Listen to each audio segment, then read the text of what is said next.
نحمده ونصلي ونسلم على رسوله الكريم اما بعد فاعوذ باللہ من الشیطان الرجیم بسم اللہ الرحمن الرحیم۔ محترم و مکرم معظم و محتشم ناظرین کرام، السلام علیکم ورحمۃ اللہ وبرکاتہ۔ ناظرین کرام، آپ دیکھ رہے ہیں میٹرو ون ٹی وی کی سحری کی خصوصی نشریات نور سحر، اور میں ہوں آپ کا میزبان ڈاکٹر جمیل راٹھور۔ ناظرین کرام، اللہ تبارک و تعالی جل وعلا نے اس کائنات ہست و بود میں، اس کائنات ارضی و سماوی میں اپنی بے شمار انواع و اقسام کی مخلوقات کو پیدا کیا، لیکن حضرت انسان کو اللہ نے سب سے مشرف بھی بنایا، مکرم بھی بنایا اور اعلیٰ و ارفع بھی بنایا۔ لیکن کیا یہ مکرم و مشرف شرف والا انسان کسی ایک بات پر متفق ہوا ہے؟ کسی ایک نقطے پر آ کر اس کا اجماع یا کنسنسس ہوا ہے؟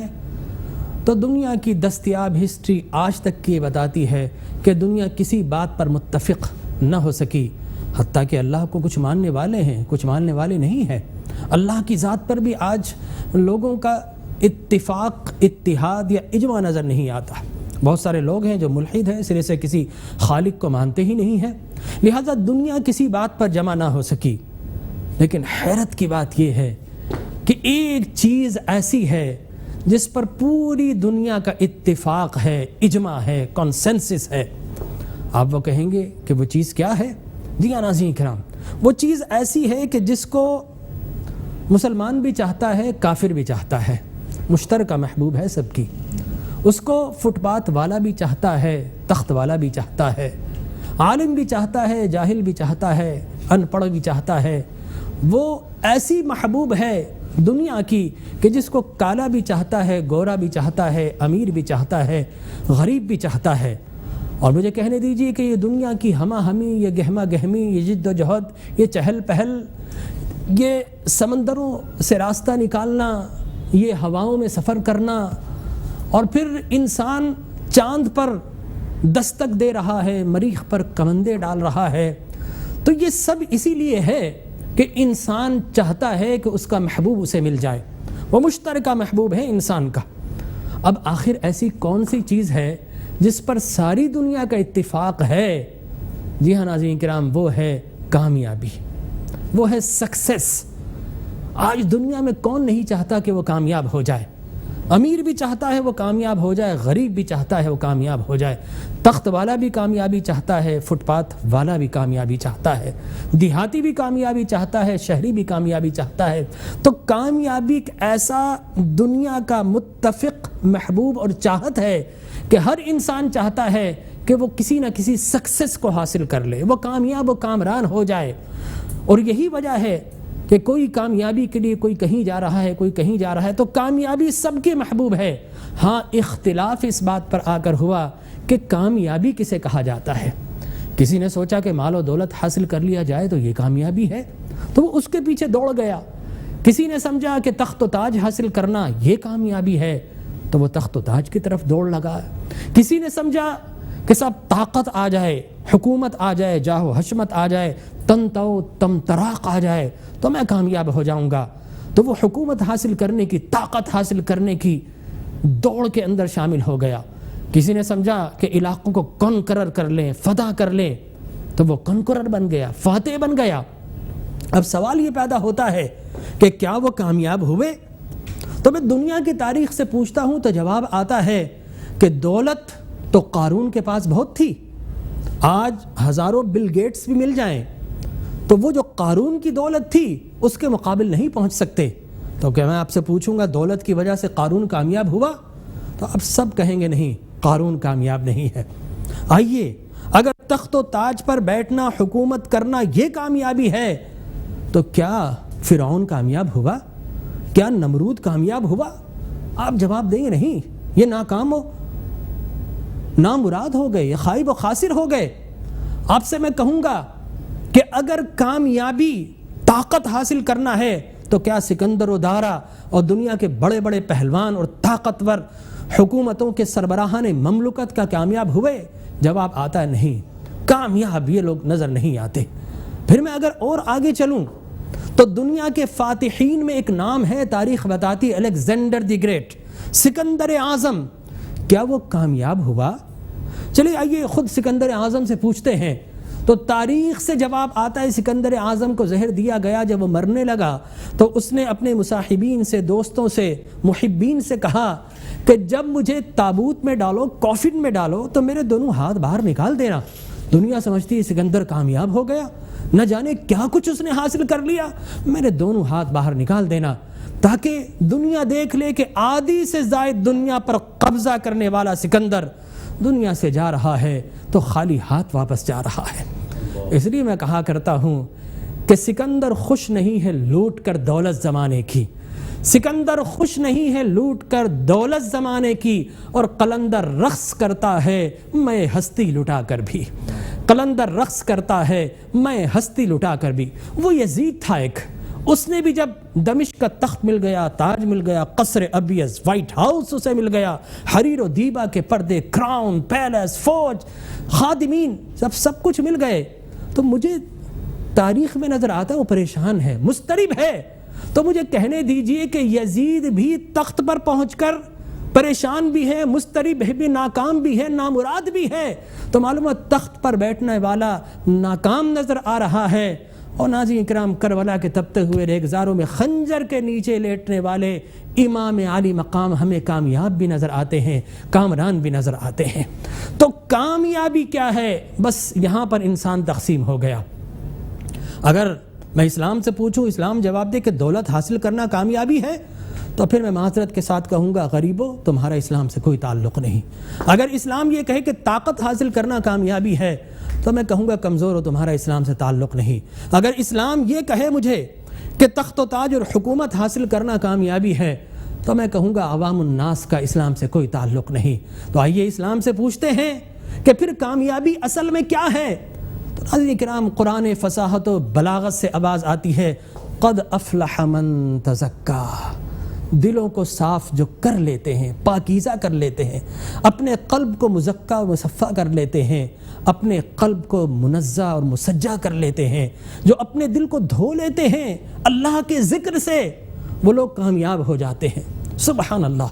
دیکھیے اب اگر یہ فارمولہ ایسا ہے کہ امیر اگر دل صاف کر لے وہ کامیاب، غریب دل صاف کر لے وہ کامیاب، فٹ پاتھ والا اگر دل صاف کر لے وہ کامیاب، تخت والا دل صاف کر لے وہ کامیاب، کالا ہو دل صاف کرے کامیاب، گورا ہو دل صاف کرے کامیاب. تو کامیابی کسے ملتی ہے؟ ہم نے اپنی عقل سے پوچھا، عقل نہ تمام رہ گئی. خالق کے عقل سے پوچھا تو اس نے بتا دیا کہ قلب کو صاف کر لو، تمہارا پورا قالب صاف ہو جائے گا. تو ناظرین کرام آج کا ہمارا موضوع گفتگو انشاءاللہ رہے گا کامیابی، اور کامیابی کے منازل کیا ہیں، کس طریقے سے ہم کامیاب ہو کر اس دنیا سے ایسے گزریں کہ قبر بھی روشن ہو جائے، ہماری حشر بھی روشن ہو جائے. تو انشاءاللہ آج موضوع گفتگو کامیابی رہے گا، اور ہمارے اس ایوان میں معزز و مکرم علماء اجلہ و افاضل علماء کرام تشریف فرما ہے، اور ہمارے محترم ثنا خاں بھی یہاں پر تشریف فرما ہے. ایک مختصر سا وقفے کے بعد آئیں گے، اور formally with the recitation of the Quran انشاءاللہ we will start this special sehri transmission Noor Sehar. تو let us tune us and stay with us. رمضان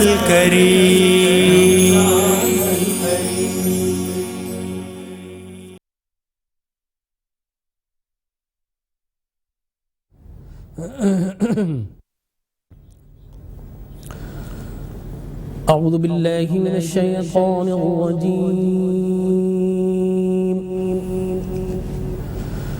بسم اللہ الرحمن الرحیم.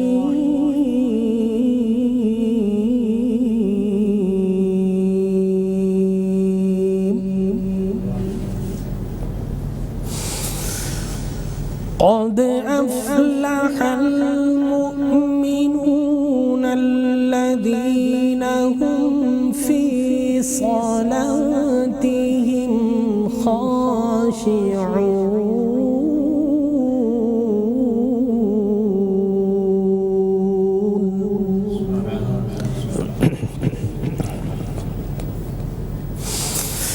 والذین هم عن اللغو معرضون والذین هم للزکاة فاعلون.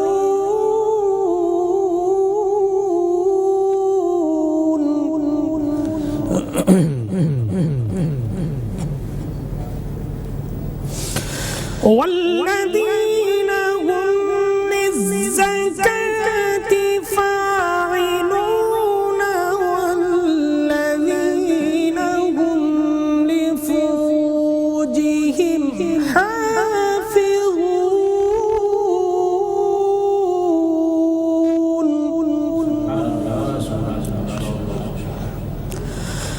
والذین هم لفروجهم حافظون.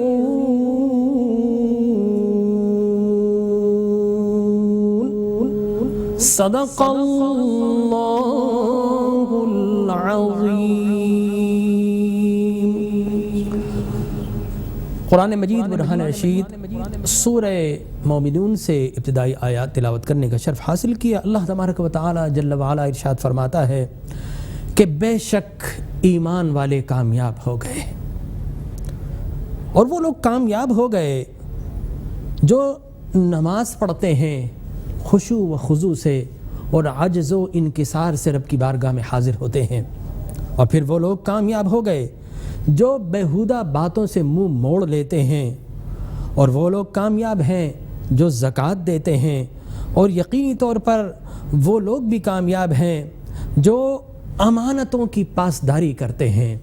وآخر دعوایا ان الحمدللہ رب العالمین. ناظرین کرام، تلاوت قرآن مجید برہان رشید کے بعد میں اپنے معزز مہمانان گرامی قدر کا تعارف آپ کی خدمت میں پیش کروں گا. ہمارے ریگولر علامہ مولانا انتہائی محترم، انتہائی مکرم اور معراج ادب کے ساتھ پروفیسر غلام محی الدین قادری صاحب، جو بصیرت اسکولنگ سسٹم کے روح رواں بھی ہیں. میں آپ کو خوش آمدید کہتا ہوں. السلام علیکم ورحمۃ اللہ. وعلیکم السلام ورحمۃ اللہ وبرکاتہ. اور آپ ہی کے پہلو میں ایک اور انتہائی جید، ممتاز اور بڑے خوبصورت انداز میں اور باقاعدہ عقلی اور نقلی دلائل کے ساتھ گفتگو کرتے ہیں، اور یقیناً میں نے ان کو سماعت کیا، میں بہت زیادہ ان سے متاثر ہوا. اللہ تبارک و تعالی آپ کے علم میں برکتیں عطا فرمائے. علامہ مولانا عبد القادر ہزاروی صاحب، السلام علیکم ورحمۃ اللہ. وعلیکم السلام ورحمۃ اللہ وبرکاتہ.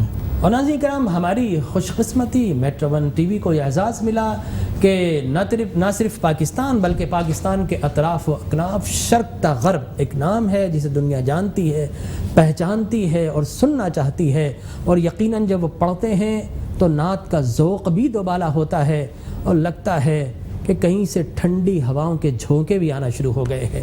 تو میری مراد انتہائی محترم مکرم ہمارے سناخہ الحاج سید ریحان قادری صاحب جلوہ افروز ہیں، اور میں آپ ہی سے درخواست کروں گا کہ برائے کرم ان نورانی لمحات میں تہجد کے اوقات ہیں، اللہ کی رحمتیں نازل ہو رہی ہیں، اور یقیناً میں کہا کرتا ہوں اللہ کو راضی کرنا قطعاً مشکل نہیں ہے. چاہتے ہیں کہ اللہ راضی ہو جائے تو اللہ کے محبوب کو راضی کر لیں. تو میں آپ سے درخواست کروں گا کہ اللہ کی حمد و ثنا اور نعت شریف کے اشعار پڑھ کر ہمارے ناظرین کے قلوب و اذہان کو روشن و منور فرمائیں. بسم اللہ الرحمن الرحیم. بہت شکریہ ڈاکٹر صاحب، آپ کا بھی میٹرو ٹی وی کی پوری انتظامیہ کا میں شکریہ ادا کرتا ہوں. اس خوبصورت ٹرانسمیشن نور سحر کا مجھے حصہ بنایا. اللہ تبارک و تعالی ماہ رمضان کی برکتیں، عشرۂ رحمت کی برکتیں آپ سب کو عطا فرمائے. صلی اللہ علیہ یا رسول اللہ وسلم علیہ یا حبیب اللہ. وہی رب ہے جس نے تجھ کو ہمتن کرم بنایا، وہی رب ہے جس نے تجھ کو ہمتن کرم بنایا. ہمیں بھیک مانگنے کو تیرا راستہ بتایا، ہمیں بھیک مانگنے کو تیرا راستہ بتایا. تجھے حمد ہے خدایا، تجھے حمد ہے خدایا. تم قاسم عطایا تمہیں حاکم برایا تمہیں شافع خطایا تمہیں دافع بلایا کوئی تم سا کون آیا کوئی تم سا کون آیا اور یہی بول سدرا والے چمن جہاں کے تھالے یہی بول سدرا والے چمن جہاں کے تھالے سبھی میں نے چھان ڈالے سبھی میں نے چھان ڈالے تیرے پائے کا نہ پایا تجھے یک نے یک بنایا تجھے یک نے یک بنایا وہی رب ہے جس نے تجھ کو ہمتن کرم بنایا وہ کنواری پاک مریم وہ نفخت فیہ کا دم وہ کنواری پاک مریم وہ نفخت فیہ کا دم ہے عجب نشان اعظم ہے عجب نشان اعظم مگر آمنہ کا جایا وہی سب سے افضل آیا وہی سب سے افضل آیا وہی رب ہے جس نے تجھ کو ہمتن کرم بنایا ہمیں بھیک مانگنے کو تیرا آستاں بتایا تجھے حمد ہے خدایا تجھے حمد ہے خدایا ارے اے خدا کے بندو کوئی میرے دل کو ڈھونڈو ارے اے خدا کے بندو کوئی میرے دل کو ڈھونڈو میرے پاس تھا ابھی تو میرے پاس تھا ابھی تو ابھی کیا ہوا خدایا نہ کوئی گیا نہ آیا نہ کوئی گیا نہ آیا تو ہمیں اے رضا تیرے دل کا پتہ چلا بمشکل ہمیں اے رضا تیرے دل کا پتہ چلا بمشکل در روضہ کے مقابل در روضہ کے مقابل وہ ہمیں نظر تو آیا یہ نہ پوچھ کیسا پایا یہ نہ پوچھ کیسا پایا وہی رب ہے جس نے تجھ کو ہمتن کرم بنایا ہمیں بھیک مانگنے کو تیرا آستاں بتایا تجھے حمد ہے خدایا تجھے حمد ہے خدایا کیا بات ہے بھائی ریحان بھائی ایسے ہی تو آپ کی لوگ تعریف نہیں کرتے نا شکریہ ہاں لوگ آپ کی محبت کے جو ترانے پڑھتے ہیں تو اس لیے کہ آپ نبی کی محبت کے ترانے پڑھتے ہیں اور میں علامہ غلام محی الدین صاحب سوچ رہا تھا جب نعت پڑھ رہے تھے کہ ہم پھول کی تعریف کریں ہم خوشبو کی تعریف کریں زمین کی تعریف کریں آسمان کی تعریف کریں سمندر کی تعریف کریں آبشاروں کی تعریف کریں کہکشاؤں کی تعریف کریں ہم بلند و بالا پہاڑوں کی تعریف کریں زمین پر بسنے والے ساروں کی تعریف کریں لیکن یہ اللہ کی مخلوق ہے لیکن بیسٹ نہیں ہے بیسٹ آف دا بیسٹ اگر اللہ نے کسی کو بنایا ہے تو آمنہ کے لال محمد عربی کو بنایا ہے آپ کا جو سب سے اچھا شاہکار ہوگا نا کوئی اس کی تعریف کرے گا آپ زیادہ خوش ہوں گے تو اللہ کا سب سے حسین شاہکار اللہ نے بنایا ہے تو آمنہ کے لال کو بنایا ہے آپ کی جب تعریف کے ساتھ اللہ کی حمد کرتے ہیں تو اللہ تبارک و تعالیٰ کی نورانی لمحات میں رحمتیں بھی نازل ہوتی ہیں برکتیں بھی نازل ہوتی ہیں تو ناظرین اکرام اس سے پہلے کہ میں علماء کرام کی جانب میں جاؤں میری ایک اور ڈیوٹی لگائی گئی ہے اور اس لیے کہ یہ ٹرانسمیشن کی جان ہے اور ٹرانسمیشن کنڈکٹ کرنے میں بڑا رول ہے قرشی کا اسپرنگلے منرل واٹر یہاں پر موجود ہے میں ان کے تعاون کے ساتھ یہ نشریات جاری و ساری ہے، اور اس کے علاوہ قرشی شربت الاچین، یہ دونوں ہمارے اسپانسر ہیں۔ اس کے علاوہ بھی انشاءاللہ گاہے بگائے جو آئیں گے ہم ان کا نام لیتے رہیں گے۔ مفتی صاحب غلام محی الدین صاحب، کامیابی، ہر انسان اپنے انداز سے کامیابی کی تلاش کر رہا ہے، اور میں اگر کوئی 2 مہینے پہلے بات کروں تو مجھے لگتا ہے کہیں کہیں ہمارے ہاں بھی، ورنہ عموماً تو پوری دنیا میں ٹیکنالوجی کو خدا بنا لیا گیا تھا کہ سائنس بس خدا ہے، مادے کی گتھیاں سلجھاتے رہو اور نہ جانے تم کہاں کہاں پہنچ جاؤ گے اور کامیاب ہو جاؤ گے۔ لیکن میں آپ سے پوچھنا چاہتا ہوں کہ وہ کامیابی تو دھڑام سے گر گئی، اصل کامیابی کیا ہے؟ الحمدللہ وحدہ والصلاة والسلام علی من لا نبی بعد وعلی آلہ واصحابہ الذین اوفوا عہدہ، اما بعد فاعوذ باللہ من الشیطان الرجیم، بسم اللہ الرحمن الرحیم۔ سب سے پہلے آپ کی بارگاہ میں اور تمام ناظرین کی بارگاہ میں السلام علیکم ورحمۃ اللہ وبرکاتہ۔ وعلیکم السلام ورحمۃ اللہ وبرکاتہ۔ فلسفہ اسلام ڈاکٹر محمد اقبال کے شعر سے میں آغاز کروں گا۔ ماشاءاللہ۔ ڈھونڈنے والا ستاروں کی گزرگاہوں کا، اپنی افکار کی دنیا میں سفر کر نہ سکا، بے شک، جس نے سورج کی شعاؤں کو تسخیر کیا، اپنی زندگی کی شب تاریک سحر کر نہ سکا۔ بے شک بے شک۔ تو اس وقت جو دنیا پورے کائنات میں ڈھونڈ رہی ہے، کبھی مریخ پر کمندے ڈال رہی ہے، کبھی چاند پر جو ہے وہ دوڑے ڈال رہی ہے، لیکن کبھی اپنے افکار کی دنیا میں بھی سفر کیا۔ آپ نے ابتدائیے کے اندر سورہ مومنون کا حوالہ دیا۔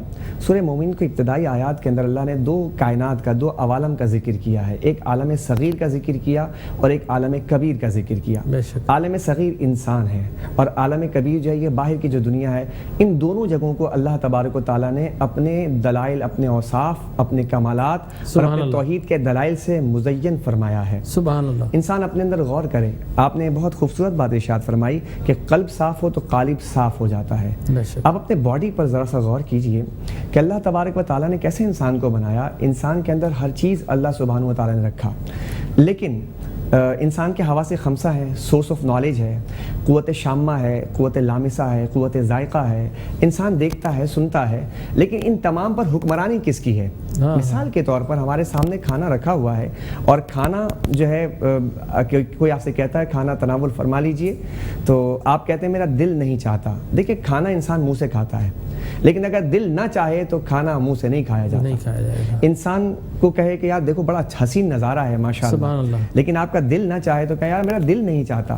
الغرض انسان کا دل نہ چاہے تو آنکھ دیکھتے ہوئے بھی نہیں دیکھتی۔ بے شک بے شک۔ انسان کا منہ نہیں کھاتا، انسان کی سماعتیں سننا چاہتی ہے لیکن دل نہ چاہے تو بھی نہ سن سکے، نہیں سن سکتا۔ سبحان اللہ۔ انسان جو ہے وہ سارا کا ڈیپینڈنٹ ہے اس بات پر کہ اس کا دل کی حکمرانی اس کے پورے وجود کے اوپر ہے، اور اگر دل صاف ہو جائے اور دل کی کمانڈ اچھی ہو جائے تو آپ کی نگاہ بھی صاف ہو جاتی ہے، آپ کا فکر و خیال بھی روشن ہو جاتا ہے، اور آپ کی سماعتیں بھی جو ہے باذوق ہو جاتی ہیں۔ تو یہ اس لیے ہمیں اپنے دل کی طرف غور کرنا ہے کہ دل صاف کیسے ہوگا۔ تو یہاں پر میں ایک مثال دوں گا۔ اصل میں یہ جو ٹاپک ہے، اس ٹاپک سب سے پہلے تو ایمان کا ڈسٹر اس کو اوپر لگے گا تو پھر کیا کہنے ہیں۔ تو یہ جو ایک بلیک بورڈ سیاہ جو ہے وہ تختہ سیاہ صاف کرنے کے لیے ایمان کا جو ہے ڈسٹر ہونا چاہیے۔ کیا بات ہے، بالکل صاف کرنے کے لیے ریزر چاہیے تاکہ ریموو کر سکیں۔ توبہ بھی ہے، توبہ بھی ریزر ہے، توبہ کے ذریعے ہم صاف کر سکتے ہیں۔ اچھا، اس میں معاملہ یہ ہے سر کہ انسان غور کرے کہ یہ جو یہ ٹاپک ہے نا، یہ ٹاپک خالصتاً ایک تصوف کا ایک وہ ہے، مزاج رکھتا ہے۔ نہیں، میں نے آج کے دور کے حوالے سے یہ ٹاپک چنا ہے۔ ہاں، تو یہ ایک بہت اچھا، چونکہ ہمارے یہاں پڑھنے پڑھانے کا ذوق کہاں رہا سر۔ اب چونکہ ہمارے یہاں وہ سارے کے سارے رخصت ہوتی چلی جا رہی ہیں، جو ماضی کے ہمارے جو بہت اعلیٰ ترین اوصاف ہوا کرتے تھے، مطالعہ ہے، تصنیف کی طرف رغبت ہے، یہ اکیڈمک ورڈ ہے تزکیہ کرنا، دل کا صاف کرنا۔ میں ایک مثال کے ذریعے سمجھانا چاہوں گا۔ ہمارے گھر میں، ہماری مائیں بہنیں، ہمارے گھر میں بہت سے لوگ کیاری لگاتے ہیں۔ کیاری کے اندر آپ نے دیکھا ہوگا کہ جس پودے کو آپ لگانا چاہتے ہیں سر، اس پودے کے ساتھ ساتھ کچھ خود رو پودے بھی اگ جایا کرتے ہیں۔ اچھا، کیونکہ ٹاپک ذرا مشکل ہے، آسان کر کے سمجھانا چاہ رہا ہوں کہ یہ اس مثال کو سمجھ لیں تو بہت سی باتیں سمجھ آ جائیں گی۔ تو جس پودے کو آپ نے لگایا تھا، تو زمین کی اپنی ایک طاقت ہوتی ہے، اس کے اندر ایک صلاحیت ہوتی ہے۔ تو آپ کیا کرتے ہیں کہ آپ نے جس پودے کو لگایا تھا، اس پودے کے ارد گرد جتنے خودرو پودے ہوتے ہیں، آپ اس پودے کو نکال کر اس لیے صاف کرتے ہیں تاکہ جس پودے کو میں نے لگایا ہے، تمام طاقت جو ہے زمین کی اس پودے کی بالندگی کے لیے، اس کی پرورش کے لیے کار فرما ہو جائے۔ زبردست مثال۔ تو جس طرح ایک مالی کام کرتا ہے کہ جس پودے کو اس نے لگایا اس کے ارد گرد جتنے بھی خودکار پودے نکلتے ہیں اسے صاف کر دیتا ہے، اسی طرح دل کے اندر جب ہم ایمان کا پودا لگاتے ہیں، لا الہ الا اللہ کا پودا لگاتے ہیں، تو اس کے ارد گرد ایول فورسز بھی جنم لینا شروع کر دیتے ہیں۔ سبحان اللہ۔ اس کے ارد گرد جو ہے حسد آ جاتا ہے، کینہ آ جاتا ہے۔ اچھا، اس پر ہم بات کریں گے انشاءاللہ آگے چل کر۔ مفتی صاحب، جس طرح غلام محی الدین صاحب نے کہا کہ یہ تصوف کا موضوع ہے، یقیناً اگر 2 مہینے پہلے یہ کہتا ہے میں مان لیتا، لیکن آج تو یہ سب سے کرنٹ ٹاپک ہے، اس لیے کہ دنیا کی ساری تدبیریں ناکام ہو گئیں۔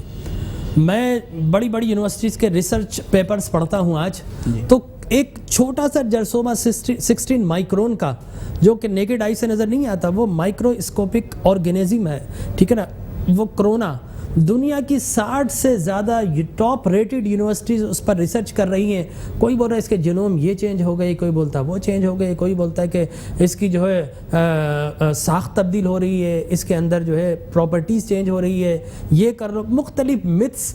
تو اس کا مطلب یہ ہے کہ دنیا آج تو ناکامی کے دہانے پر پہنچ گئی ہے۔ جو دنیا 2 ماہ قبل میڈیکل سائنس یہ کہتی تھی کہ جناب میں نقطۂ کمال کو پہنچ گیا، ہم آرٹیفیشل جو ہے کلوننگ کے ذریعے انسان بنا سکتے ہیں۔ ارے بھائی، تم کلوننگ کے لیے انسان بناؤ گے، جو زندہ انسان رب نے بنایا ہے اس کی صحت کی تدبیر تمہارے پاس ہے؟ جواب آتا نہیں، نو، بڑا لاؤڈ آنسر ہے، نو۔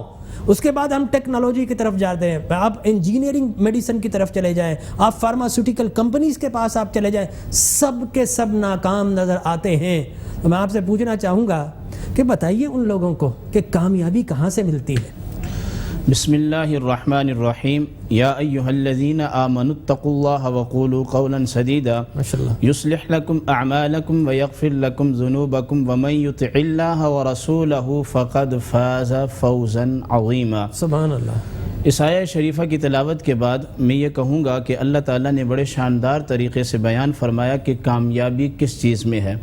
تو اللہ تعالیٰ نے پہلے فرمایا کہ اے وہ لوگ جو ایمان لائے، راست بات کرو، سیدھی بات کرو، یعنی کہ اپنی زبان کو اللہ اور اس کے رسول کے تابع کر کے بات کرو۔ اس کے بعد فرمایا کہ اللہ تمہارے اعمال کی اصلاح فرمائے گا اور تمہارے گناہوں کو معاف فرما دے گا۔ آگے اللہ تعالیٰ نے کامیابی کا راز ارشاد فرمایا کہ وہ شخص جو اللہ کی اور اس کے رسول کی اطاعت کرے گا فقد فاز فوزا عظیما، وہ کیا ہو جائے گا؟ کامیاب ہو جائے گا۔ عظیم، یعنی کہ کامیابی نہیں بلکہ بڑی کامیابی اسے مل جائے گی۔ دوسرے مقام پر اللہ تعالیٰ نے کامیابی کا راز جو دیا ہے وہ آقا کریم علیہ السلام کی 63 سالہ زندگی مبارک اور 23 سالہ زندگی مبارک، اور بالخصوص جو مکہ المکرمہ کی 13 سالہ زندگی مبارک ہے، یہ کامیابی کا سب سے بڑا راز ہے۔ یعنی 3 حصے میں نے کیے، لیکن جو میں سمجھا وہ مکہ المکرمہ کی زندگی جو ہے وہ کامیابی کا بڑا راز ہے۔ قرآن بڑے شاندار طریقے سے اس امت کو بتاتا ہے، حضرت انسان کو بتاتا ہے کہ تو کامیابی مال میں دیکھتا ہے، جائیداد میں دیکھتا ہے، زن میں دیکھتا ہے، زر میں دیکھتا ہے، سیم میں دیکھتا ہے، کامیابی کہیں نہیں ہے۔ لقد کان لکم، جی بالکل، لقد کان لکم فی رسول اللہ اسوۃ حسنہ، میرے رسول گرامی کی زندگی کے اندر تمہارے لیے بہترین نمونہ ہے، وہ کامیابی کا ہے، کامیابی ہے۔ سبحان اللہ۔ سیدہ عائشہ رضی اللہ تعالی عنہ سے کسی نے پوچھا کہ آپ بتائیے کہ حضور کے اخلاق عالیہ، تو آپ نے فرمایا آپ قرآن نہیں پڑھتے؟ تو وہ شخص کہنے لگا قرآن تو پڑھتے ہیں، مسلم شریف کی روایت ہے۔ فرمایا قرآن تم پڑھتے ہو لیکن قرآن کو صحیح طریقے سے نہیں پڑھتے، وگرنہ تمہیں سوال کی ضرورت پیش نہ آتی۔ فرمایا جو کچھ قرآن میں ہے وہ سب کا سب ذات مصطفیٰ صلی اللہ تعالی علیہ وسلم ہے۔ اگر آپ دیکھیں کہ یہود اور نصارہ کے ساتھ، غیر مسلمین کے ساتھ طریقہ روا کیا رکھنا ہے، تو سرکار دو عالم صلی اللہ تعالی علیہ وسلم کی مکی زندگی کا مطالعہ کر لیں، آپ نے کس حکمت کے ساتھ آپ نے کامیابیوں کو طے کیا۔ اگر آپ چاہتے ہیں معاہدوں کی بات تو یہود مدینہ کو دیکھ لیں، آپ چاہتے ہیں تو صلح حدیبہ کو دیکھ لیں۔ یعنی کہ الغرض نبی کریم علیہ السلام کی کامیابی کا راز کہ بخاری شریف کی وہ حدیث پاک کہ جب آپ نے اعلان نبوت کیا اور آپ سجدے کی حالت میں تھے، تو اس وقت جب آپ کی پشت مبارک پر لا کر جب گندگی پھینکی گئی، سیدہ فاطمہ الزہرا رضی اللہ تعالیٰ عنہ نکلتی ہیں اور حضور علیہ السلام کی پشت مبارک سے نیچے گراتی ہیں اور پھر اپنے چچاؤں کو لان تان شروع کر دیتی ہیں۔ نبی کریم علیہ السلام نے اس وقت کچھ نہیں کہا، نبی علیہ السلام خاموشی سے اللہ کی عبادت کرتے رہے اور بتاتے رہے کہ کامیابی کہاں کس نہج کی ہوگی، میری زندگی کا مطالعہ کر لو، تمہیں پتہ چل جائے گا کہ کامیابی کس چیز کا نام ہے۔ سبحان اللہ، ماشاءاللہ۔ جس طرح ہزاروی صاحب نے کہا کہ ام المومنین عائشہ صدیقہ نے کہا کہ تمہیں نہیں پتہ حضور کے اخلاق ہی تو قرآن ہے، کأنہ خلق القرآن، تو میں اس سوچ میں پڑ جاتا ہوں کبھی کبھی کہ قرآن پہلے آئے یا رسول اللہ پہلے آئے، اس لیے کہ حضور آئے، قرآن میں کہا کہ سچ بولو، حضور پہلے سچ بول کے دکھا رہے ہیں، قرآن نے کہا امین بنو، حضور پہلے امانت دار ہیں، قرآن نے کہا راست باز بنو، حضور پہلے راست باز ہے، قرآن نے کہا سچ بولو، حضور پہلے سچ بول رہے ہیں۔ تو اب مجھے یہ کہنے دیجئے کہ اللہ تبارک و تعالیٰ نے بائی ڈیفالٹ نبی کو ایسا بنا کر بھیجا تھا کہ محبوب قرآن نازل ہونا ہے، ایسا نہیں کہ قرآن اترا پھر حضور نے کر کے دکھایا، بلکہ حقیقت تو یہ کہ جو حضور کرتے رہے وہ اخلاق اور نیکی بنتا رہا اور اللہ قرآن میں نازل کرتا رہا۔ بلکہ حق بات تو یہ ہے کہ قرآن کی تفسیر کو وجود مصطفیٰ کی شکل میں 12 ربیع الاول کے دن سیدہ آمنہ کے بطن اقدس سے پیدا کر دیا اور پھر اس کے بعد قرآن کو نازل کیا کہ جو کچھ تم پہلے دیکھ چکے ہو منشاء الہی یہی ہے۔ سبحان اللہ۔ ناظرین کا ہم ایک مختصر سا وقفے کے بعد آئیں گے تو الحاج ریحان قادری صاحب سے ہم سنیں گے کہ وہ کیسا مکھڑا ہے، وہ کیسا سوہنا ہے کہ جسے آنکھ نے دیکھا ہی نہیں ہے، عام آنکھ دیکھ ہی نہیں سکتی، وہ کون سی آنکھ ہے جو انہیں دیکھتی ہے اور ان آنکھوں میں فقط وہی نظارہ جچتا ہے۔ ایک مختصر سا وقفے کے بعد انشاءاللہ پھر حاضر خدمت ہوتے ہیں۔ رمضان الکریم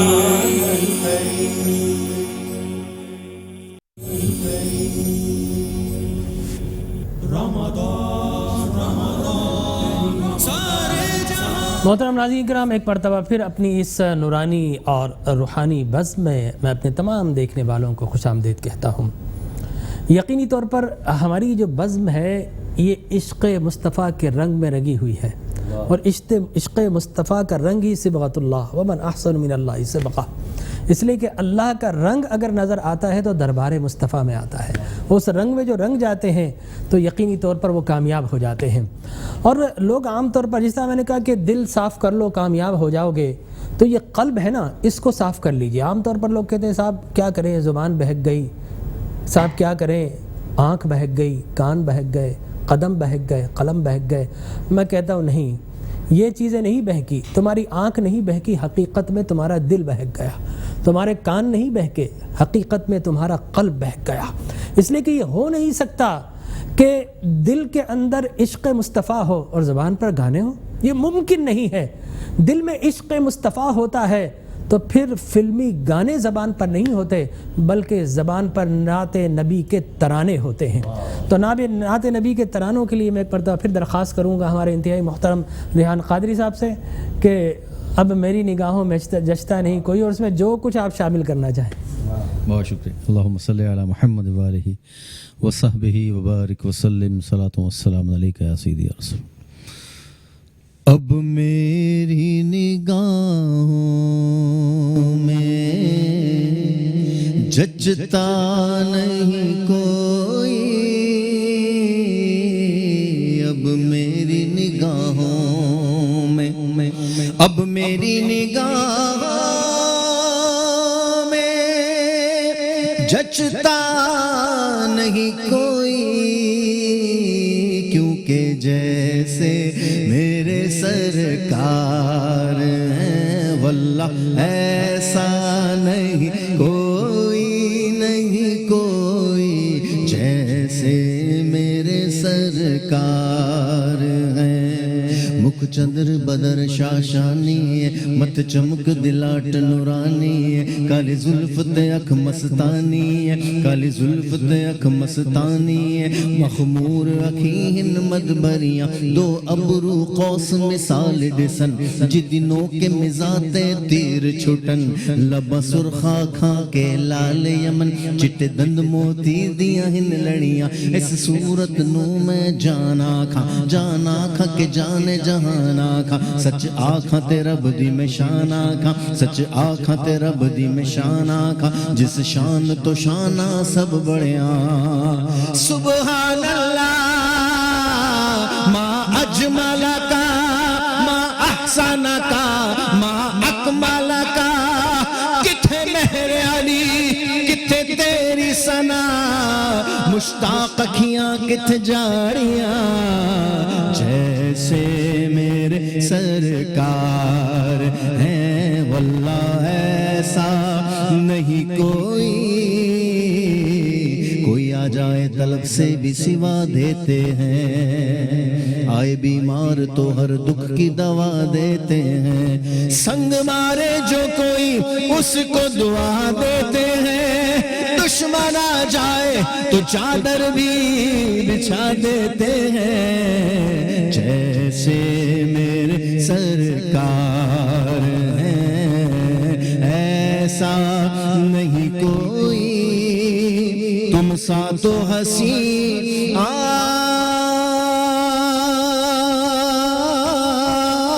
آنکھ نے دیکھا نہیں کوئی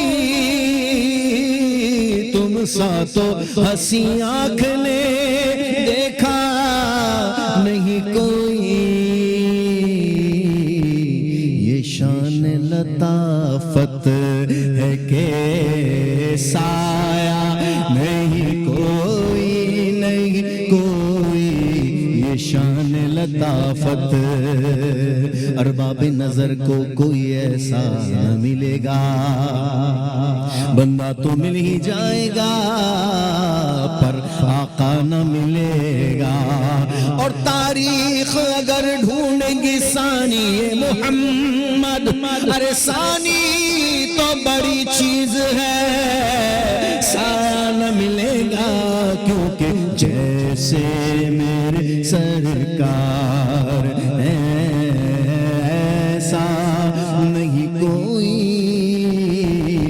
زمین و زمان تمہارے لیے مکین و مکان تمہارے لیے چنین و چنا تمہارے لیے بنے دو جہاں تمہارے لیے دہن میں زبان تمہارے لیے بدن میں ہے جہاں تمہارے لیے ہم آئے یہاں تمہارے لیے اٹھے بھی وہاں تمہارے لیے اصالت کل سیاست کل امارت کل امامت کل حکومت کل ولایت کل خدا کے یہاں تمہارے لیے جنہ میں چمن چمن میں سمن سمن میں بھون بھون میں دلہن سزائے نہن بے ایسے مینن یہ امن و اما تمہارے لیے تمہاری چمک تمہاری دمک تمہاری جھلک تمہاری مہک زمین و فلک سما کو سمک میں سکہ نشان تمہارے لیے یہ شمس و قمر یہ شام و سحر یہ برگ و شجر یہ باغ و ثمر یہ تیغ و سپر یہ تاج و کمر یہ حکم رواں تمہارے لیے خلیل و نجی مسیح و صفی سبھی سے کہیں بھی بنی یہ بے خبری یہ خلق پھری کہاں سے کہاں تمہارے لیے ثنا کا نشان وہ نور فشاں کہ مہر وشاں بآہم شاں بسایا کشاں مواقع بشاں یہ نام و نشان تمہارے لیے یہ مرحمتیں کہ کچی متیں نہ چھوڑے لتیں نہ اپنی گتیں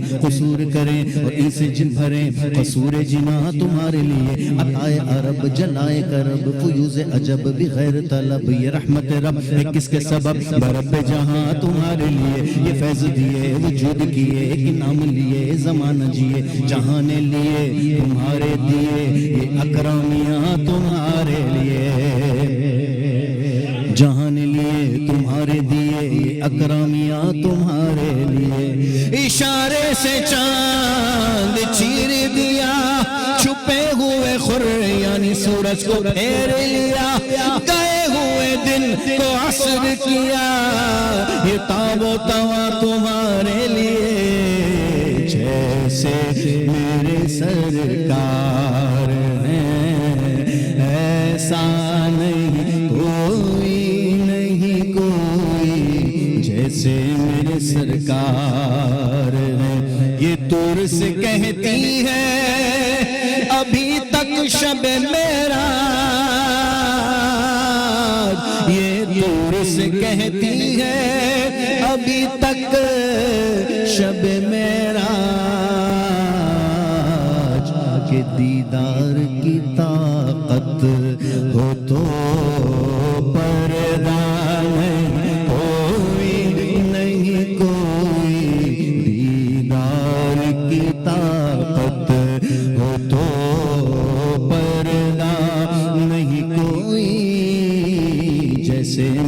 سرکار ہے. سب سے اولا والا ہمارا نبی, سب سے بالا والا ہمارا نبی, اپنے مولا کا پیارا ہمارا نبی, دونوں عالم کا دولہا ہمارا نبی. قرنوں بدلی رسولوں کی ہوتی رہی, چاند بدلی کا نکلا ہمارا نبی. کیا خبر کتنے تارے کے لے چپ گئے, پر نہ ڈوبے نہ ڈوبا ہمارا نبی. جس کی 2 بوند ہے کوثر و سلسبیل ہے, وہ رحمت کا دریا ہمارا نبی. جیسے سب کا خدا ایک ہے, ویسے ہی ان کا تمہارا ہمارا نبی. جس نے مردہ دلوں کو دی عمر ابد ہے, وہ جانے مسیحا ہمارا نبی.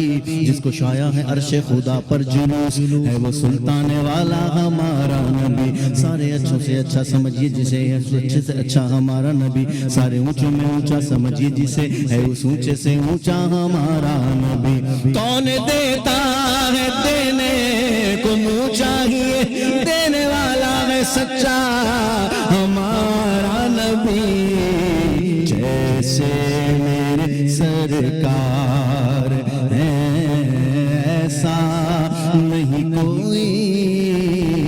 یا صاحب الجمال و یا سید البشر, من وجهك المنیر لقد نور القمر. لا يمكن الثناء كما كان حقه بعد خدا.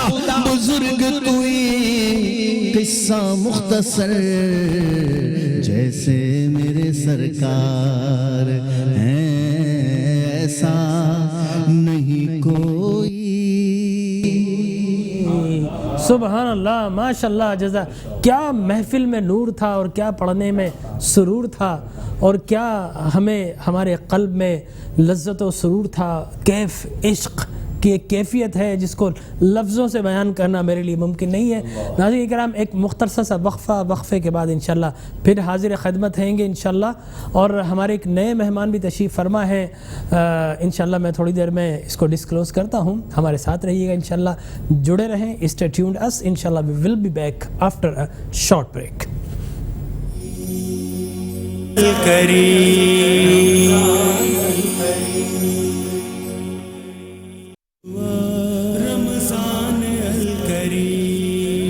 محترم مکرم ناظرین کرام, ایک مرتبہ پھر ویلکم بیک. ہماری نورانی محفل نور سحر جاری و ساری ہے, اور آج کا ہمارا موضوع ہے کامیابی.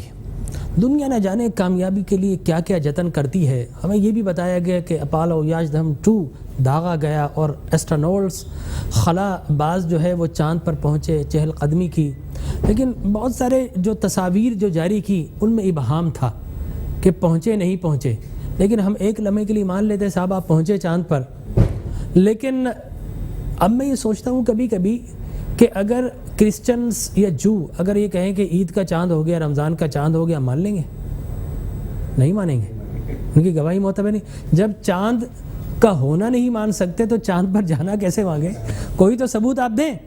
لیکن چلے صاحب ہم مان لیتے ہیں آپ چاند پر پہنچے, تو لائے کیا دنیا کے لیے کامیابی لائے, قرار لائے, اطمینان لائے, پیس لائے, کمفرٹ لائے, دنیا کے لیے کیا لے کر آئے؟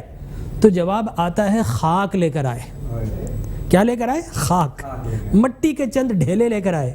بھائی ہماری دنیا میں مٹی کی کیا کمی تھی کہ ڈسٹ الرجی اور بڑھانے کے لیے آپ مٹی لے کر آئے؟ اور چاند بھی ہنستا ہوگا ان پر کہ بے وقوفو کامیابی کے لیے میرے پاس آ رہے ہو. کامیابی کے لیے اگر تمہیں جانا ہے تو اس بارگاہ میں جاؤ جس کا اشارہ مجھے ایک لمحے میں توڑ بھی دیتا ہے, اسی لمحے جوڑ بھی دیتا ہے. کامیابی کے لیے اسی کے پاس جاؤ جس کی بارگاہ میں ابوبکر جا کر صدیق اکبر ہوئے, عمر فاروق اعظم ہوئے, جناب عثمان ذوالنورین ہوئے, اور علی حیدر کرار ہوئے. کامیابی وہیں سے ملتی ہے, اس کے علاوہ کامیابی کا اور کوئی طریقہ نہیں ہے. تو کامیابی کے لیے دامن مصطفیٰ کو پکڑ لیے, تھام لیجئے, انشاءاللہ اللہ تبارک و تعالیٰ کامیاب و کامران کرے گا. اور حدیث مبارک بھی ہے نا کہ بلکہ امام حسن کا قول ہے کہ جب تمہارے بلائیں آئے تو پھر دعاؤں کے لیے اللہ کی بارگاہ میں رجوع کرنا چاہیے. تو یقینی طور پر ناظرین کرام, آج ٹیکنالوجی فیل ہے, میڈیکل سائنس آج فیل ہے, بائیو انجینئرنگ آج فیل ہے, فارماکولوجی آج فیل ہے. فارماسیوٹیکل کمپنیز جو ہے has failed to elaborate a drug, a vaccine against the coronavirus. What is the coronavirus? Coronavirus is just a family of the Haemophilus influenza. تو آج ہمارے پاس ایک نزلہ زکام کی کوئی ویکسین نہیں, یہ دنیا کی کامیابی کا عالم ہے. تو ناظرین کرام, اس پر انشاءاللہ گفتگو ہوتی رہی کہ ہمارے درمیان ایک اور معزز انتہائی معزز مکرم مہمان گرامی قدر تشریف فرما ہوئے ریحان ہاشمی صاحب جو ضلع بستی کے چیئرمین ہیں، میں آپ کو خوش آمدید کہتا ہوں۔ السلام علیکم ورحمۃ اللہ وبرکاتہ۔ جناب ریحان بھائی، آپ سے پہلے جو یہاں بیٹھے وہ بھی ریحان، آپ بھی ریحان، ٹھیک ہے نا؟ ریحان کے معنی غالباً خوشبو کے ہیں، خوشبو، تو یقینی طور پر ایک خوشبو ابھی گئی نہیں تھی، دوسری خوشبو آ گئی، ٹھیک ہے نا؟ تو میں آپ سے یہ سوال یہ کرنا چاہتا ہوں ریحان بھائی کہ آپ یہ بتائیے اگینسٹ کرونا آپ خود کو کتنا کامیاب محسوس کرتے ہیں؟ دیکھیں من حیث القوم، being a chairman of the ضلع بستی، دیکھیں یہ تو اللہ کی طرف سے نازل کردہ امتحان ہے، اس کو عذاب کہیں، آپ امتحان کہیں یا کوئی بھی لفظ اس کا کریں، جس کے آگے ہم سے کئی گنا زیادہ ترقی یافتہ ممالک فیل ہیں، بے شک پہلے تو ہم تو کسی گنتی میں نہیں ہیں۔ یعنی کہ اب جہاں تک جو دنیاوی اعتبار سے جو معالجین کہتے ہیں، جو طبی ماہرین کہتے ہیں احتیاطی تدابیر کا، اب اس پہ عمل درآمد کرنا ہی واحد ایک رستہ نظر آتا ہے، توبہ اللہ سے استغفار کرنے کے علاوہ جو دنیاوی اعتبار سے ہے۔ لوگوں کو لاک ڈاؤن کا سلسلہ ہو، یعنی کہ اپنے آپ کو محدود رکھنا ہو، آئسولیٹ کرنا ہو، سیلف آئسولیشن میں جانا ہو، کوارنٹائن کرنا ہو، ہاتھ مصافحہ نہ کرنا ہو، یا جو تدابیر بتاتے ہیں جو طبی ماہرین ہیں، اس پہ عمل درآمد کرانے کس حد تک کرا سکے، یہ ہے زیر بحث چیز۔ تو بدقسمتی یہ ہے اس ملک کی کہ جو وفاق میں بیٹھے لوگ ہیں، جو صوبے میں بیٹھے لوگ ہیں، اول ذکر تو یہ کہ وہ لاک ڈاؤن کو ڈیفائن ہی نہیں کر پائے۔ آج اس بات پہ مباحثہ ہو رہا ہے کہ لاک ڈاؤن ہونا چاہیے نہیں ہونا، بر وقت ایک چیز ہونی چاہیے تھی۔ آج یہ مباحثہ ہو رہا ہے کہ تمہاری غلطی ہے اور تم نے ایئرپورٹ سے آنے دیا، تمہاری غلطی تم نے تافتان بارڈر کھولا، میری غلطی کہ میں نے، یہ بدقسمتی ہے۔ اب یہاں پر ایک لمحے کے لیے آپ نے بڑی خوبصورت بات کی، رسول مکرم صلی اللہ علیہ وسلم نے 14.5 صدیاں قبل ہمیں بتایا تھا کہ جب کسی علاقے میں وبا پھیل جائے، نہ وہاں سے کوئی باہر آئے نہ باہر سے کوئی اندر جائے، تو ہم نے حضور کی حدیث پہ عمل کر لیتے، باخدا یہاں ہمیں لاک ڈاؤن کی ضرورت ہی پیش نہ تھی۔ میں اکثر اس حوالے سے چند احباب سے تذکرہ کرتا ہوں، میں نے کہا 1400 سال پہلے یہ جو چیز، اور اس کے علاوہ نہ جانے کون کون سی چیزیں جو بتا دی گئیں، جو کہ وقت آنے پر ہمارے سامنے نمودار ہو کر آتی ہیں اور ہم پھر اس کو کو ریلیٹ کرتے ہیں، تو اندازہ ہوتا ہے کہ وہ چیزیں، یہ کوئی من و ان ان تمام چیزوں پہ عمل درآمد کرنا چاہیے، یقین کامل ہوتا ہے، ختم نبوت پہ ہمارا ایمان پختہ ہوتا ہے۔ سبحان اللہ۔ تو ایک دفعہ اور کہیے، میں لگتا ہے آپ منہ چوم لو۔ اللہ رب العزت ہم سب لوگوں کے ختم نبوت کے اوپر عملی طور پر اقدامات کرنے والا اور اس کا دفاع کرنے والا بنا ہے۔ ہم سب مسلمان کے لانے کے لائق نہیں ہے، کیونکہ یہ تو یہ چھوٹی چھوٹی چیزیں آپ لوگوں کی زبان سے یہ بات نکلتی ہے نا، تو آپ یقین لگیں 4 چاند لگ جاتے ہیں۔ مطلب یہ باتیں آپ لوگ کریں، ہم کوئی سیاستدان ہونے سے پہلے، کوئی پروفیشنل ہونے سے پہلے مسلمان بھی تو یہ اللہ کا انعام ہے نا۔ اگر اللہ ہمیں کہیں اور پیدا کر دیتا تو ہم کیا کر لیتے؟ تو اللہ کا انعام ہے۔ اور یہ جو کمپوننٹس ہیں، اگر اس کو اکٹھا کریں تو یقینی طور پہ ہمارے لیے ایک چیز سامنے آتی ہے کہ جو سائنٹیفک نالج اور ریسرچ کے بعد چیزیں آتی ہیں، وہ یہ تو کب بتا دی گئی ہیں۔ یہ آپ نے بہت امپورٹنٹ ایک ایسپیکٹ ہے اس کو نمایاں کیا۔ اس کے علاوہ بہت ساری چیزیں ہیں، پانی لے کر سفر کرنے کا کہا گیا، پیٹ خراب ہو جاتا ہے لوگوں کا، ٹریول کر کے آتے ہیں وہ کیونکہ پانی کیری نہیں کرتے، باہر سے لوگ آ رہے ہوتے ہیں تو وہ، کیونکہ یہ تو 1400 سال پہلے بتا دی گئی یہ چیزیں۔ تو بدقسمتی یہ ہے کہ لیڈرشپ کرائسس ہے، ویژن کی کمی ہے، اس ویژن کی کمی کی وجہ سے لاک ڈاؤن کی ڈیفائن کرنا ہی مشکل ہو گیا۔ تو میرا اپنا ذاتی نقطہ نظر ہے، ایک آخری چیز، بڑا اہم کردار ممبر کا ہے ایسی صورتحال میں، اور ممبر ہمیشہ سے کردار ادا کرتا رہا ہے، لیکن ممبر میں اس کے لیے ضروری ہے بڑے ہی احترام کے ساتھ، آپ کو 10 بیماریوں کے بارے میں معلوم ہے، آپ سائنٹیفک نالج کو دینی معلومات سے آپ کو ریلیٹ کر سکتے ہیں نا۔ کاش کہ ہمارے تمام علماء اکرام اس نہج پر ہوں، علمی اور جو دنیاوی علوم کے حوالے سے ہو۔ اچھی بات ہے، کیونکہ یہی چیز تو ہے جو کہ صحیح سمت کا تعین کرتی ہے، اور یہی علم ہے۔ آپ کو دنیاوی علم بھی ہے اور دینی علم بھی ہے۔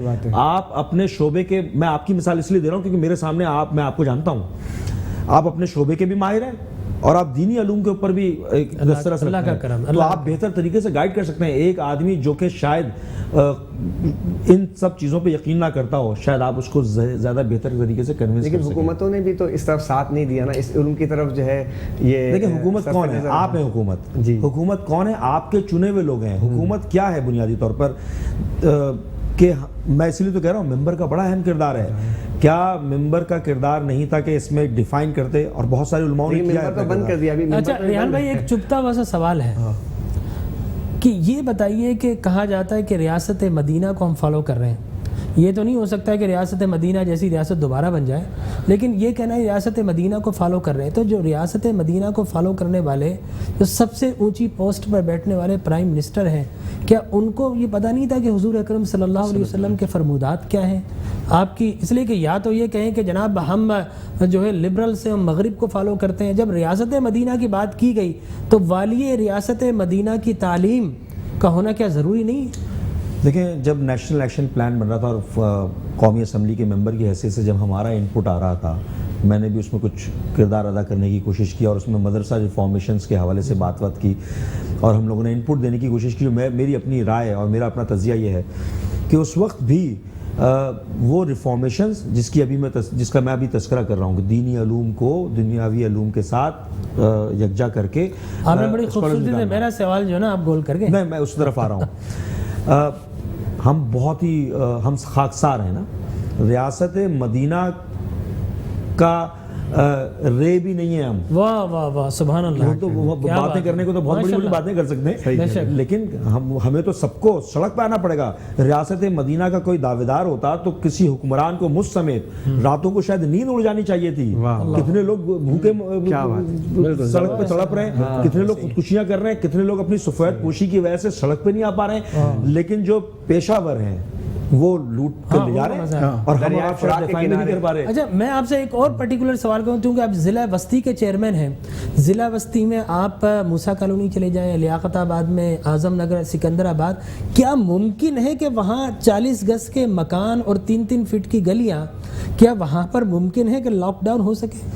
ناممکن ہے, ناممکن ہے. مجھے لگتا ہے کہ لاک ڈاؤن کے نام پر اور زیادہ لوگوں کو قریب کر دیا گیا. بالکل درست کریں. اس لیے کہ اگر ڈیفنس کی بات کریں, ٹھیک ہے لاک ڈاؤن, آپ کے تو ویسے ہی لاک ڈاؤن میں رہتے ہیں, اس لیے کہ لگژری ہے وہاں پر. تو بیٹے کا کمرہ الگ, بیٹی کا کمرہ الگ, پپا کا الگ, مما کا الگ, ڈیڈی مثلا الگ الگ, تو ویسے ہی لاک ڈاؤن میں رہتے ہیں. لیکن ہمارے جو علاقے یہ ہیں جو کنجسٹڈ ہیں, کمپیکٹ ہیں, کیا وہاں پر لوگوں کو لاک ڈاؤن کے نام پر بالکل بند کر دیا گیا تو کیا اس سے اسپریڈ آف کرونا کے جو ہے چانسز زیادہ نہیں بڑھ گئے؟ دیکھیں, جو محققین اور جو طبی ماہرین ہیں اور جو گراؤنڈ پہ کام کر رہے ہیں, یہ پچھلے 5 ہفتوں سے ان سے بڑا کلوز انٹریکشن رہا, اور جو میرا اپنا کنکلوژن نکلا, کیونکہ یہ وبا پہلی دفعہ اس طرح پورے ملک پہ, پوری دنیا پہ مسلط ہوئی ہے, تو ہم تمام لوگ اپنے لرننگ کرو سے گزر رہے ہیں اور اپنے ایکسپیرینس سے لرن بھی کر رہے ہیں.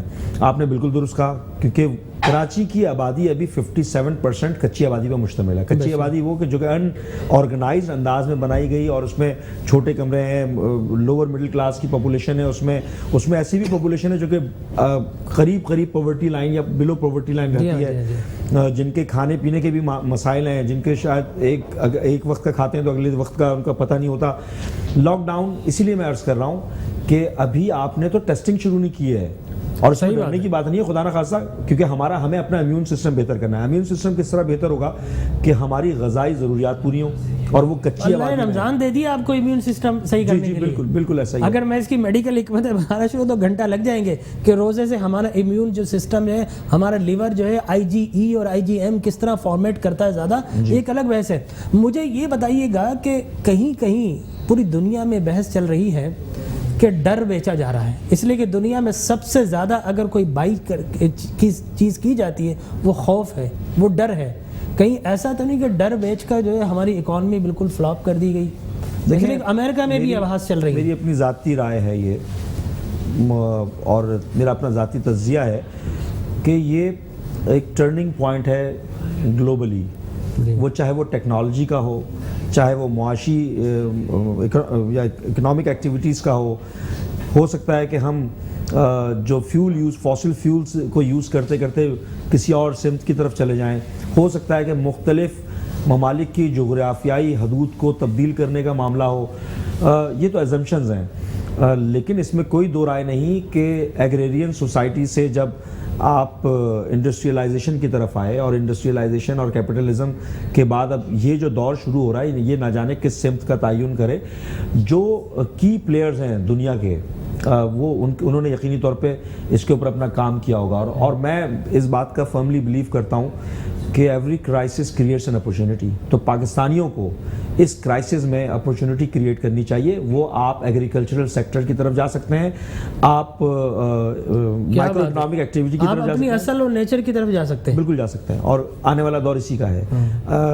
آپ جو ہے کاٹیج انڈسٹری کی طرف شفٹ ہو سکتے ہیں, انڈسٹریلائز, کیونکہ جو پرانا فنومینا ہے, تھیوریز ہیں اکنامی کی, وہ یہ کہتی ہیں کہ جب اس طرح کا کرائسس آیا, گریٹ ڈپریشن آیا, کورین وار آئی, تو دنیا کے اوپر جب اس طرح کا کچھ اکنامک کرائسس آتا ہے تو پرانی تھیوریز کے مطابق بڑی انڈسٹریز کو پیسے پول ان کر دیے جاتے ہیں تاکہ وہ بڑے پیمانے پہ جابز اپرچونٹی کریٹ ہوں.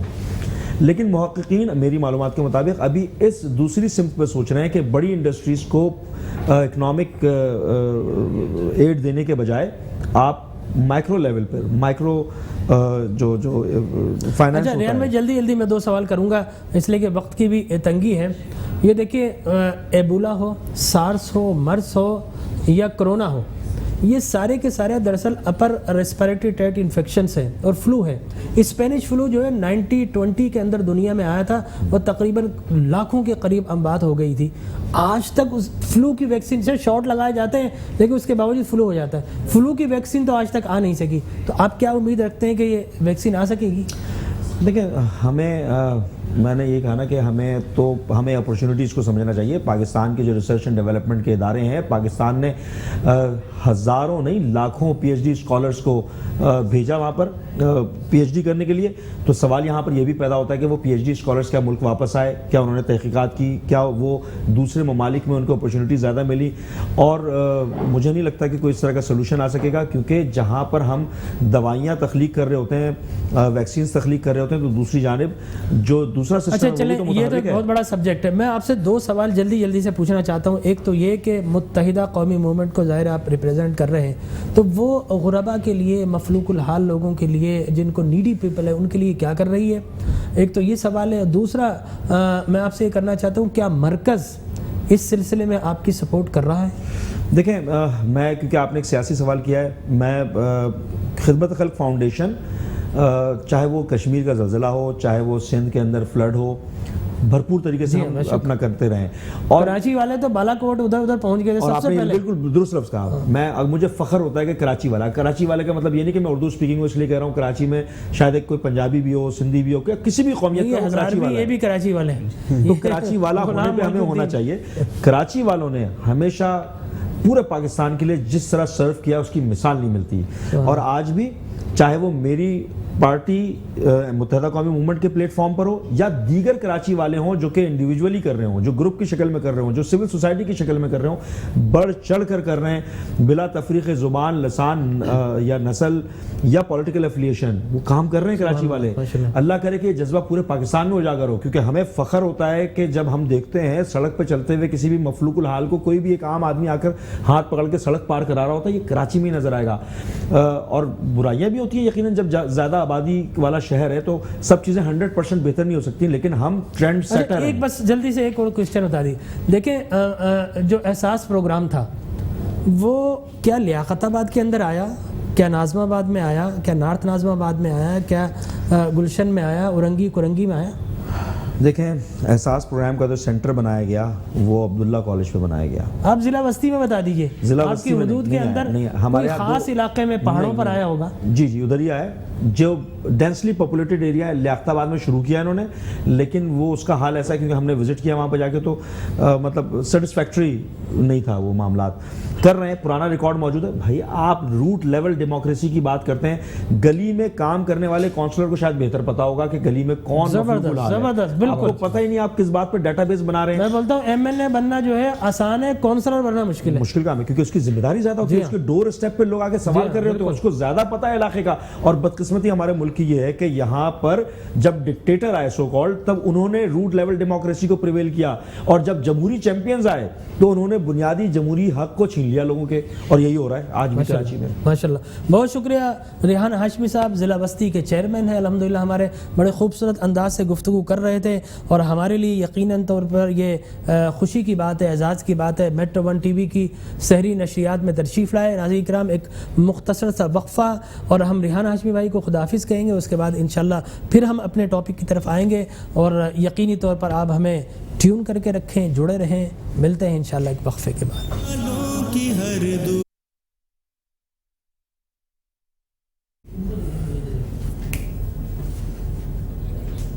محترم مکرم ناظرین کرام, ایک مرتبہ پھر اپنی نورانی روحانی بزم نور سحر میں اپنے تمام دیکھنے والوں کو صمیم قلب سے سلام عقیدت پیش کرتا ہوں. ناظرین, ہمارا آج کا موضوع ہے کامیابی. دنیا کے سارے سسٹم فیل ہو چکے ہیں, سائنس, ٹیکنالوجی, مادیت سب فیل ہو چکی ہے. تو کیا ہمیں آج اپنے ایمان کے ذریعے انرجی حاصل نہیں کرنا چاہیے؟ اور جب میں ایمان کی بات کرتا ہوں مفتی صاحب آپ سے پوچھوں گا کہ ایمان کہاں سے ملتا ہے؟ ظاہر انرجی تو ملے گی, لیکن سوال پھر پیدا, ایمان کہاں سے ملے گا؟ کیا بات ہے سر. ہم جب وقفے پر گئے اس سے قبل جو ہے بڑی خوبصورت گفتگو چل رہی تھی اطاعت رسول کے حوالے, سیرت رسول کے حوالے سے. آپ نے بہت زبردست نقطہ جس کی نشاندہی فرمائی تھی کہ پہلے حضور کی سیرت ہے, اس کے بعد قرآن ہے. تو ذرا غور کرنے کی بات یہ ہے کہ پہلے سیرت ہے بعد میں قرآن ہے.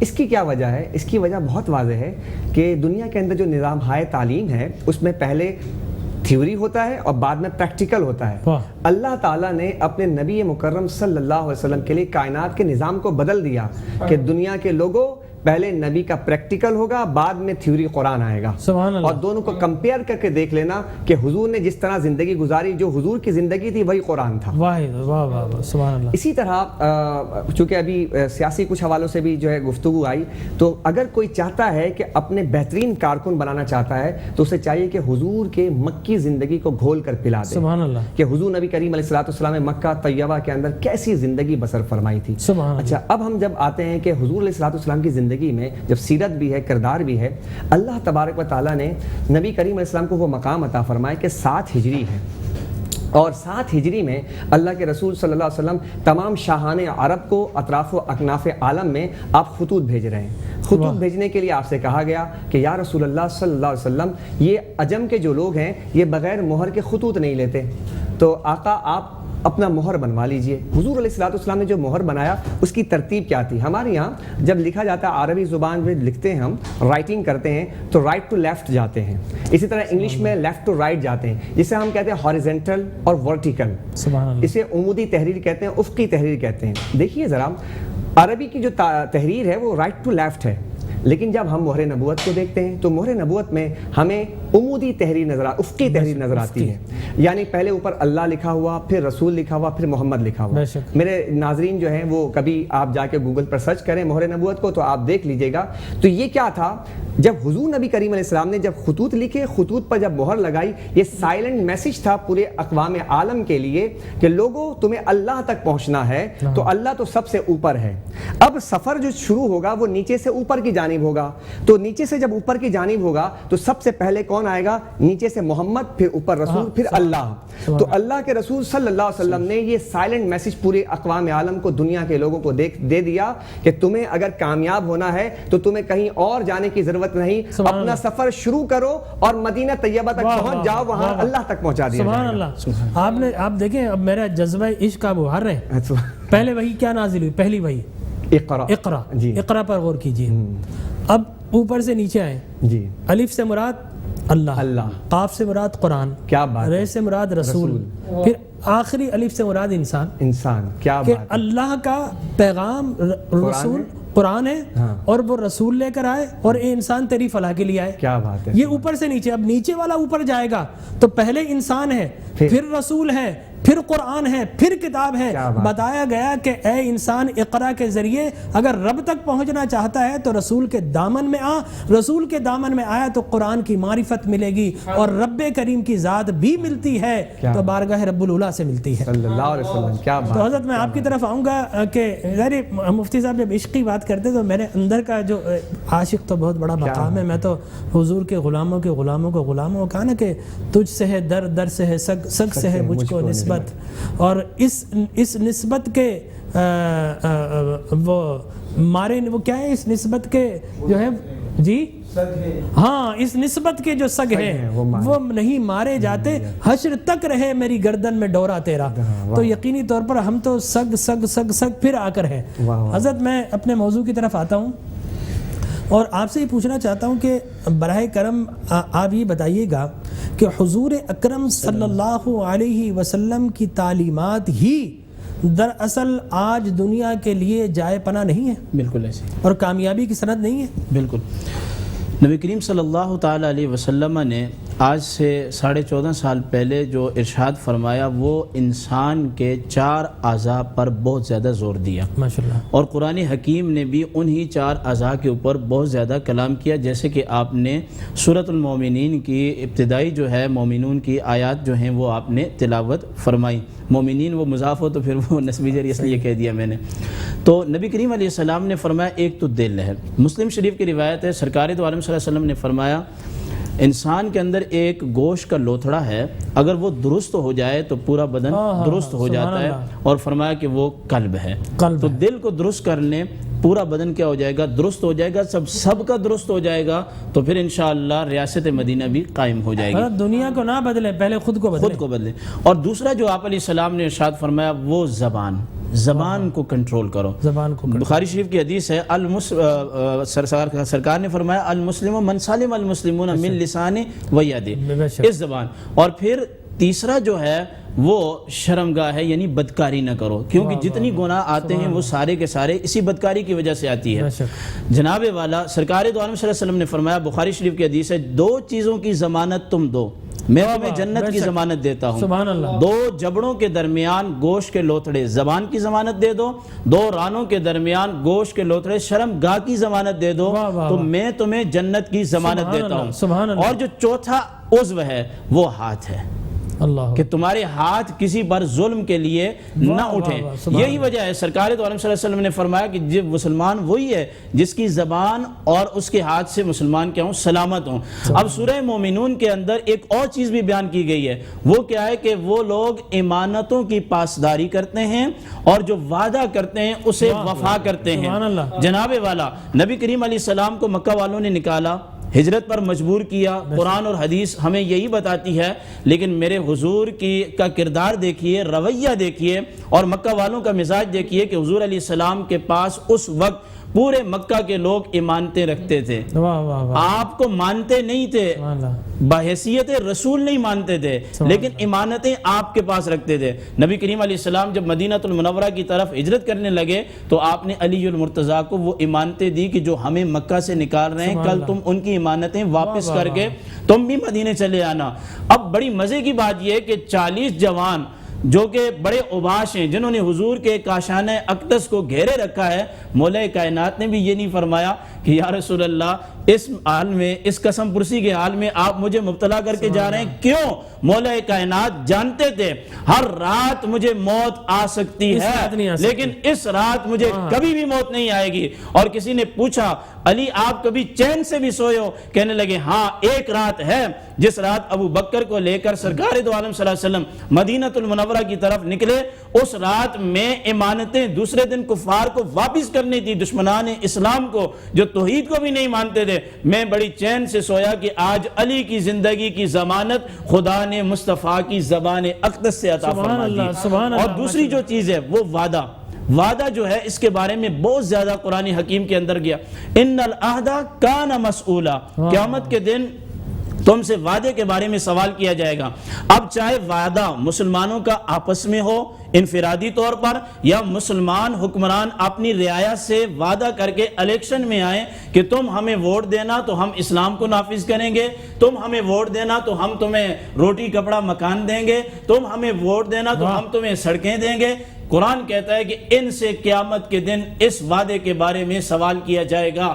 اور دوسری چیز, جب کوئی بھی اسلامی ملک کسی غیر مسلم کے ساتھ معاہدہ کرتا ہے تو اس کے بارے میں بھی سوال کیا جائے گا. اس کا جو طریقہ ہے اس کی پاسداری بھی کرنا ضروری ہے. ایک تاجر جب دوسرے تاجر سے معاہدہ کرتا ہے اس کے بارے میں بھی سوال کیا جائے گا. باپ جو بیٹے کو زبان دیتا ہے اس کے بارے میں بھی سوال ہوگا. بیوی اور شوہر کے مابین جو شاپنگ کی زبانیں ہوتی ہیں اس کے بارے میں بھی سوال ہوگا, کیونکہ قرآن کریم نے کہا یا تو کسی کو وعدہ دو نہیں دو تو پھر اسے پورا کرو. کیسے سنہری الفاظ میں نبی کریم علیہ السلام نے کامیابی کی طرف ہمیں 3 باتیں فرمایا آیت المنافق ثلاث, منافق کی 3 نشانیاں ہیں. اذا حدث کذب, جب بات کرتا ہے تو جھوٹ بولتا ہے، وَإِذَا تُمِنَ خَانَ، اور جب امانت رکھی جائے تو خیانت کرتا ہے، وَإِذَا وَعَدَ أَخْلَفَ، اور جب کسی سے وعدہ کرے تو اس وعدے کی کیا کرتا ہے، وہ خلاف ورزی کرتا ہے۔ اور اس چیز کے اندر تین ماشاءاللہ۔ اچھا حضرت بس یہاں پر بریک کا بھی وقت ہوا چاہتا ہے تو ہم، لیکن اس دوران ہمارے درمیان واجد علی قادری صاحب ماشاءاللہ بڑے انرجیٹک، لونگ اور ینگ ہیں، سید بھی ہیں ماشاءاللہ، اور بڑے خوبصورت انداز سے پڑھتے ہیں۔ میں ایک دو مرتبہ آپ کو سماعت کیا ہے، میں آپ کو خوش آمدید کہتا ہوں، السلام علیکم ورحمۃ اللہ۔ تو ہمارے ناظرین کو کیا سنانا چاہیں گے؟ سب سے پہلے ڈاکٹر صاحب آپ کو، پوری ٹیم کو میٹرو ون کی مبارکباد پیش کرتا ہوں اس خوبصورت ٹرانسمیشن سجانے پر۔ اللہ رب العالمین آپ سب کی کاوشوں کو اپنے دربار میں شرف قبولیت عطا فرمائے۔ موجودہ حالات کے پیش نظر ایک التجا رب ذوالجلال کی بارگاہ میں ہم اس سے شروعات کرتے ہیں، پیش کرنے کی سعادت حاصل کر رہا ہوں۔ میرے مولا کرم ہو کرم، میرے مولا کرم ہو کرم، میرے مولا کرم ہو کرم، میرے مولا کرم ہو کرم، تجھ سے فریاد کرتے ہیں ہم، تجھ سے فریاد کرتے ہیں ہم، میرے مولا کرم ہو کرم، میرے مولا کرم ہو کرم،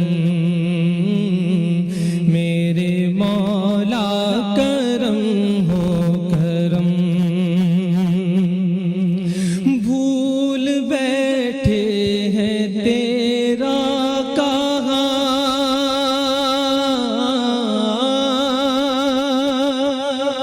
بھول بیٹھے ہیں تیرا کہا، مولا تو نے قرآن میں جو لکھا، مولا آج ہے در بدر اس طرح،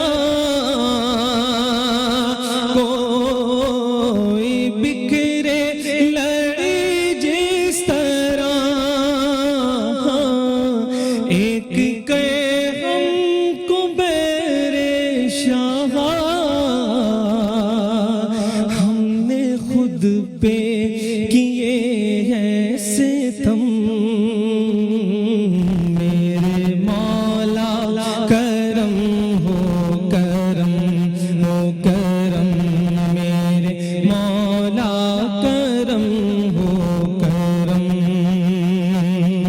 یہ زمین اور یہ آسمان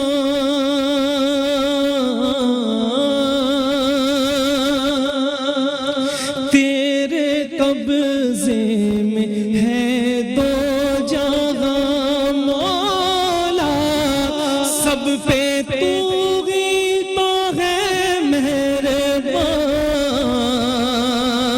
ہم تیرے در سے جائیں کہاں، سب کی سنتا ہے تو ہی صدا، تو ہی رکھتا ہے سب کا بھرم، میرے مولا کرم ہو کرم ہو کرم، میرے مولا کرم ہو کرم، جائیں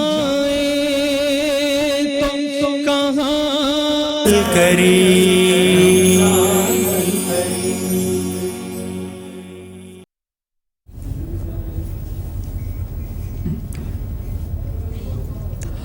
محترم مکرم ناظرین کرام، ایک مرتبہ پھر نور سحر میٹرو ون ٹی وی اور تمام دیکھنے والوں کو خوش آمدید۔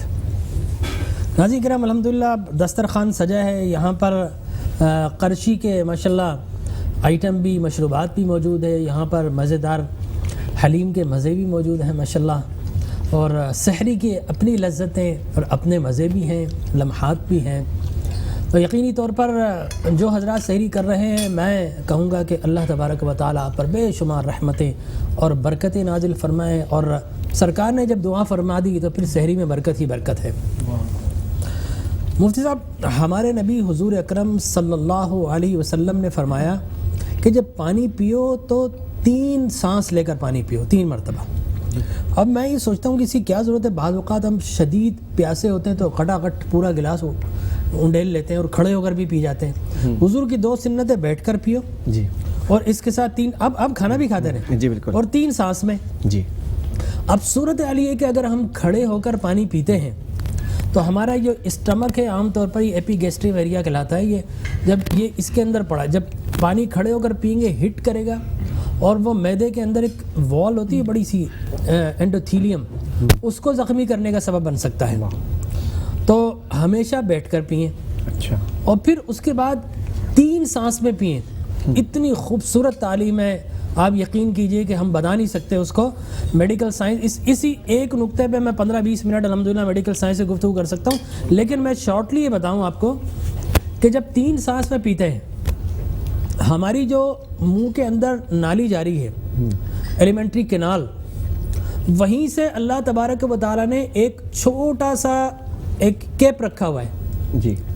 اب ابھی کھانا کھا رہے ہیں نا, تو آپ یہ دیکھیں کھانا کھاتے ہیں کیا ہوتا ہے, یہ ادھر موومنٹ ہو رہی ہے جی جی جی جب نکلتے ہیں. جی بالکل. یہ کیوں ہوتی ہے؟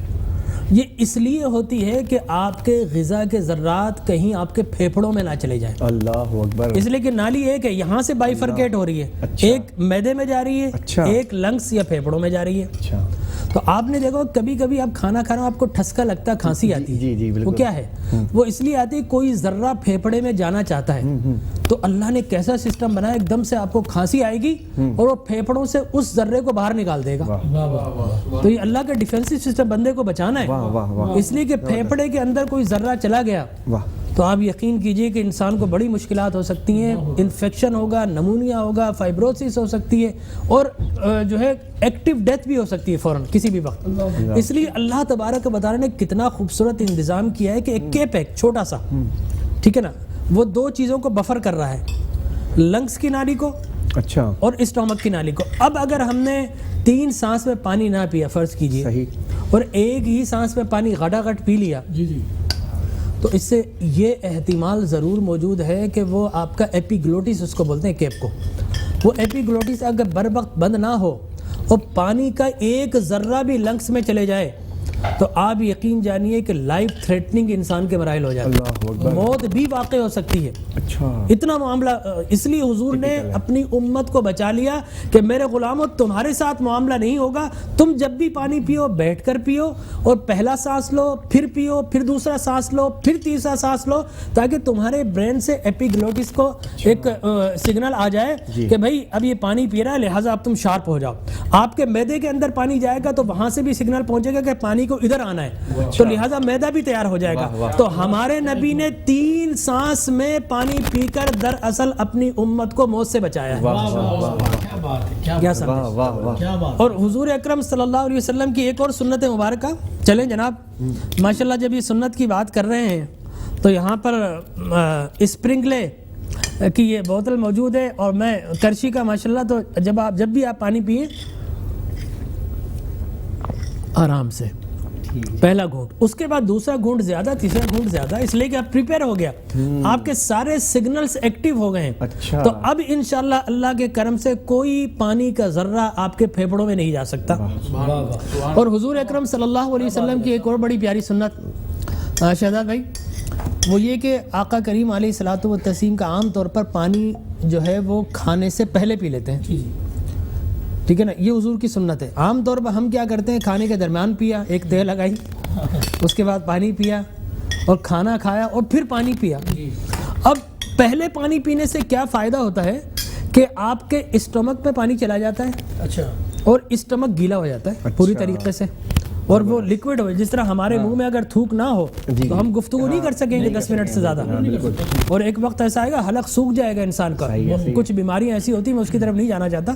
اسی طریقے سے ہماری آنکھ میں پانی ہے جی, اگر وہ پانی نہ ہو تو ہمارا کورنیا ڈیمیج ہو جائے گا. تو اللہ نے یہ ساری حکمتیں رکھی ہیں. اب پانی اگر اسٹومک میں چلا گیا, معدے میں چلا گیا, پہلے ایک تو یہ کہ اس کے جوسز جو ریلیز ہو رہے ہیں وہ ریلیز ہوں گے, اور پانی پہنچ کر دراصل اس کی ساری دیواریں ہیں, جس طرح آپ اگر دھوتے ہیں نا پوری دیواروں پر پائپ مارتے ہیں وہ گیلی, اس طرح پورا اسٹمک گیلا ہو جاتا ہے. اب اگر کھانا صحیح چبا کر آپ کھائیں گے, وقفے سے گفتگو اچھی کرتے ہوئے ریلیکس فارم کے اندر کھانا کھائیں گے, یہ نہیں کہ فوراً چڑھانا شروع کر دیا, نہیں, طریقے سے حضور کی سنت کے مطابق کھائیں گے تو انشاءاللہ نہ آپ کے معدے کو کوئی نقصان ہوگا, نہ آپ کا نظام ہاضمہ خراب ہوگا, اور انشاءاللہ جو آپ کھائیں گے وہ جزو بدن بن جائے گا. ڈاکٹر صاحب یہ اس پہ بھی تھوڑا سا ارشاد فرمائیں, جیسے نبی پاک علیہ السلام جو ہے وہ سحری میں اور افطار میں کھجور تناول فرماتے تھے, اور خاص طور پہ افطار کے وقت آگ سے مس شدہ کوئی چیز آپ تناول نہیں فرماتے تھے ابتدا. تو اس پہ بھی بڑی حکمت ہے کہ آپ نے اس وقت جب افطار کے وقت آگ سے چھوئے بغیر کوئی چیز آئے تو یہ مناسبت ہے اس چیز کی کہ وہ جنتی نعمت کی طرف اشارہ ہے. سبحان اللہ. تو رسول پاک صلی اللہ علیہ وسلم نے کھجور سے ابتدا کی, اور سحری میں, اور 3 کھجور تاک کھجور آپ صلی اللہ علیہ وسلم نے جو ہے اسے تناول فرمایا. کھجور کو حضور نے بہت سارے انداز میں تناول فرمایا. کبھی آپ مکھن کے ساتھ تناول فرماتے تھے, کبھی آپ کھیرے کے ساتھ تناول فرماتے تھے, کبھی آپ جو ہے صلی اللہ علیہ وسلم نے جو ہے ککڑی کے ساتھ تناول فرمایا, کبھی آپ صلی اللہ علیہ وسلم نے تربوز کے ساتھ تناول فرمایا. تو یہ تمام وہ چیزیں ہیں کہ جس سے انسان کا جسم فربا ہوتا ہے, انسان کو طاقت ملتی ہے. واہ واہ واہ, سبحان اللہ. ناظرین کرام, یہ ماشاءاللہ قرشی کا شربت الاچین ہے جو یقینی طور پر سحری میں ہم پئیں گے تو انشاءاللہ اس میں ذائقہ بھی ہے, اور اس کے ساتھ ساتھ انشاءاللہ یہ ہماری شوگر کو پورے روزے تک جو ہے مینٹین کرے گا. میں ایک سپ لے کر آپ کو بتاتا ہوں. اچھا, زبردست, ماشاءاللہ, ذائقہ اچھا ہے سر. آپ نے پہلے بات کی کھجور کی. جی سر. حضور اکرم تاجدار کائنات صلی اللہ علیہ وسلم کی ایک ایک سنت میں ایسی حکمتیں. اب عام طور پر انسان کیا ہوتا ہے, ابھی ہم نے شربت پیا, چلے پہلے یہ بتاتا ہوں, ہمارے اندر جو انرجی ہوتی ہے وہ کاربوہائیڈریٹس ہوتے ہیں, وہ پروٹینز ہوتے ہیں, وہ فیٹس ہوتے ہیں, وہ وائٹامنس ہوتے ہیں, ٹھیک ہے نا. لیکن ہمارا دماغ جو ہے نہ اس کے اندر پروٹین جاتا ہے, نہ کاربوہائیڈریٹ جاتا ہے, نہ اس کے اندر کسی قسم کی کوئی چربی یا چکنائی یا فیٹس کی جاتی ہے. دماغ خالصتاً شوگر یوز کرتا ہے, گلوکوز. آپ سمجھے, گلوکوز یوز کرتا ہے. اس لیے آپ نے عام دیکھا ہوگا شام کے وقت لوگ چڑچڑے سے ہو جاتے ہیں. وجہ کیا ہے, دماغ کی گلوکوز کم ہونا شروع ہو جاتا ہے. اچھا, تو آپ چڑچڑے ہوں گے اس لیے گلوکوز کم ہو رہی ہے. تو وہی موقع ہوتا ہے کہ آپ یہ خیال کرائیں اپنے آپ کو, میں روزے سے ہوں, میں نے چڑچڑا ہو کر اپنا روزہ برباد نہیں کرنا. یقین جانیے جب آپ اس یقین کے ساتھ کریں گے تو اس کے بعد آپ نے اگر کھجور سے افطار کر لی تو کھجور کے اندر دنیا کی سب سے انسٹنٹ اگر گلوکوز یا شوگر ہے تو وہ کھجور میں ہے. واہ واہ. جی ہاں, آپ چینی کھائیں گے, ٹھیک ہے نا, وہ چینی شوگر سے فروکٹوز میں تبدیل ہوگی, پھر کہیں جا کر وہ گلوکوز بنے گی, دماغ تک پہنچے گی.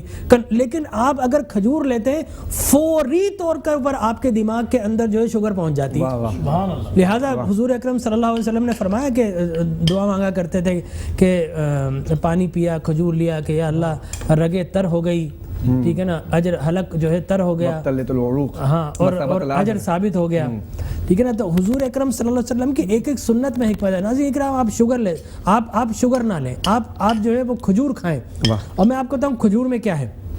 کھجور میں کیلشیم ہے, کھجور میں پوٹیشیم ہے, کھجور میں آئرن ہے, کھجور کے اندر کاپر ہے, کھجور کے اندر فاسفورس ہے, بائی کاربس ہے, کاربنس ہے, کھجور کے اندر اینٹی ایکسائڈ ہے, اور کھجور کے اندر کم از کم 3% ایسا مادہ ہے سیلینیم کا کہ جو ہماری قوت مدافعت بڑھاتا ہے. تو آپ یقین کیجئے کہ آپ کو تو اللہ نے ماہ رمضان دے کر بچا لیا ہے. نیو یارک والوں کی لاشیں ٹرکوں میں ہیں اور باقاعدہ وہاں پر اجتماعی قبریں ہمارے یہاں نہیں ہیں. تو اللہ نے رمضان کا مہینہ ہمیں دیا, اور اس لیے دیا کہ اپنا امیون سسٹم اچھا کر لو, اپنی ڈائٹ کو کو ہیلدی کر لو اور اس کے ساتھ ساتھ اپنی قوت مدافعت بڑھانے کے لیے میری سنت پر عمل کرو, میری سنت کے مطابق کھانا کھاؤ, میری سنت کے مطابق سو جاگو, تو انشاءاللہ آپ کو اللہ تبارک و تعالیٰ کے کرم سے اللہ اس موذی مرض سے محفوظ فرما دے گا. حضرت ابو ہریرہ رضی اللہ عنہ نے ارشاد فرمایا کہ کھجور کھانے سے کولنج کی بیماری, اپینڈکس کی بیماری نہیں ہوتی ہے. پھر فرمایا کہ جن بچوں کے پیٹ میں کیڑا ہو جاتا ہے انہیں نہار منہ کھجور کھلائیے. اب ہمارے یہاں ورموکس کھلاتے ہیں, مائیں بھی سن رہی ہیں, اس کے سائیڈ ایفیکٹس ہو سکتے ہیں, لیکن کھجور میں تو ایک غذائیت بھی ہے اور پھر اس کے اندر شفا بھی ہے.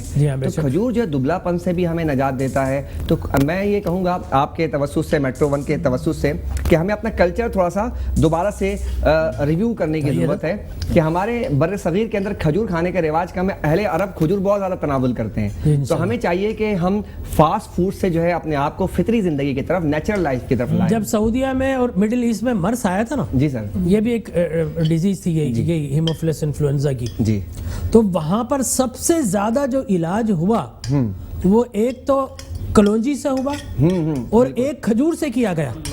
صحیح. آج میں بڑے بڑے سائنٹسٹ کو پڑھ رہا ہوں, ٹائم میگزین کو میں نے پڑھا, انہوں نے کہا کہ جناب آپ ہائیڈروکسی کلوروکوئن جو ایک ڈرگ جو ٹرمپ نے کہا تھا یہ لیں اور اس سے افاقہ ہوتا ہے, آپ یقین جانیے وہ سارے اجزاء سے بہتر اجزاء اللہ نے کلونجی میں رکھے. لہٰذا آپ وہ لیں گے تو انشاءاللہ قوت مدافعت بڑھے گی اور انفیکشن ختم ہو جائے گا. ناظرین کرام, اسی خوبصورت بات پر سرکار کی سنت کو بتاتے ہوئے ہم مختصر سا وقفے کے بعد انشاءاللہ پھر حاضر خدمت ہوں گے. آپ بھی سحری کیجئے, ہم بھی کمپلیٹ کرتے ہیں.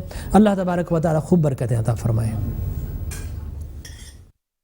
رمضان الکریم.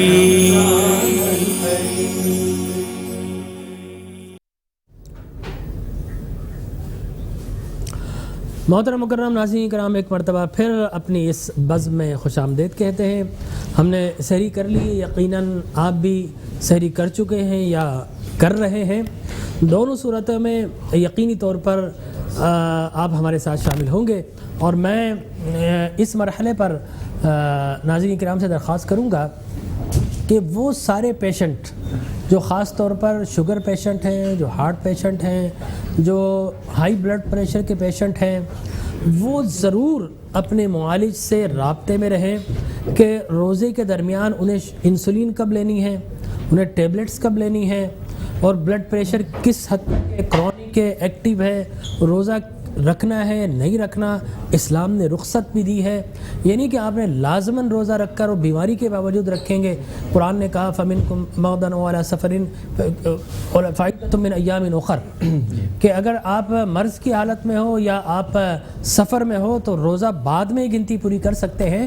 تو ناظرین کرام, اپنی صحت کا ضرور خیال رکھیے, اور کرونا کا جو وبائی مرض ہے اس میں یقیناً تھریٹ بھی کچھ زیادہ ہے, کچھ مت بھی اس میں موجود ہے, لیکن اس کے باوجود چونکہ یہ RNA وائرس ہے, اب میں اس کی تشریح زیادہ نہیں کر سکوں گا, لیکن RNA وائرس ہے, اس کا مطلب یہ کہ اسپریڈ بہت کرتا ہے, پھیلتا بہت ہے. ہمارا ڈراپلیٹ جب ہم گفتگو کرتے ہیں تو اس سے ڈراپ نکلتے ہیں, جس کے اور ہم کھانسی کریں یا وہ کریں تو ایک کھانسی کے اندر کم از کم 3000 ڈراپلیٹ ہوتے ہیں, اور اگر ہم چھینک مارتے ہیں تو اس میں کم و بیش تقریباً 10,000 ڈراپلیٹ نکلتے ہیں. اور وہ ڈراپس اگر کسی کو لگ جائے, کوئی انہیل کر لے اور یقینی طور پر چہرے سے چپک جائے, تو اس صورت میں انسان کو اللہ نہ کرے کوئی بیماری جو وبا پھیل رہی ہے وہ لگ سکتی ہے. اوکے, وہ ایک نزلے کی بیماری ہے, فکر کی ضرورت نہیں, لیکن ڈسٹنس کے ساتھ رہنا ہے اور اپنے چہرے کو بار بار دھوئیے, ہاتھوں کو بار بار دھوئیں. اور اس کی بہترین صورت ہے کہ جب بھی نماز پڑھنے جائیں باقاعدہ اچھی طریقے سے وضو کیجئے, اور جب بھی آپ کھانا کھانے بیٹھیں تو اپنے ہاتھ اچھی طرح واش کیجئے. اللہ تبارک و تعالی یقینی طور پر مسلمانوں کی پہلے بھی حفاظت کر رہا ہے, اب بھی حفاظت کرے گا, آئندہ بھی اللہ ہی ہمارا محافظ ہے. ناظرین کرام, ایک بریک ہے, اذان فجر کی طرف چلتے ہیں انشاءاللہ. اس کے بعد آ کر اپنے معزز علماء کرام سے اپنے موضوع پر گفتگو کا شرف حاصل کریں گے. رمضان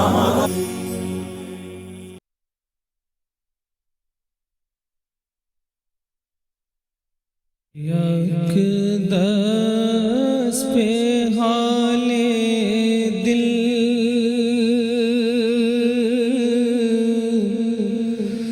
سنانا یاد آتا ہے, مدینہ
کے سائے میں ادب سے بیٹھ کے اس گنبد خضرا کے سائے میں نبی کی یاد میں آنسو بہانا یاد آتا ہے مدینہ یاد آتا مدینہ یاد آتا ہے مزار فاطمہ پر کربلا والوں کی یاد آئی مزار فاطمہ پر کربلا والوں کی یاد آئی مدینے والے آقا کا گھرانہ یاد آتا ہے مدینہ یاد آتا ہے مکہ وہ قسمت کے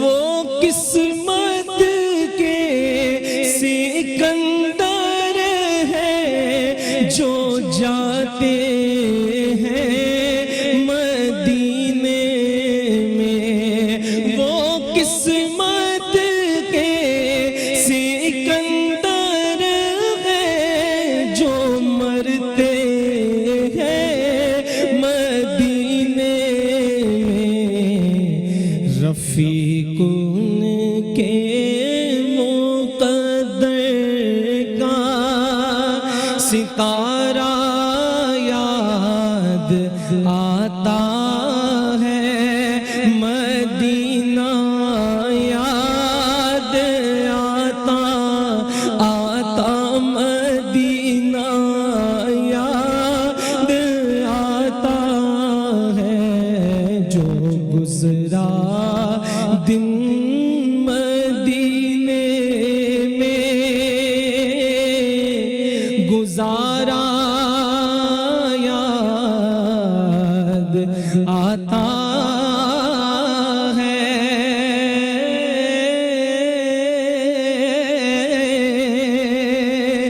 مدینہ یاد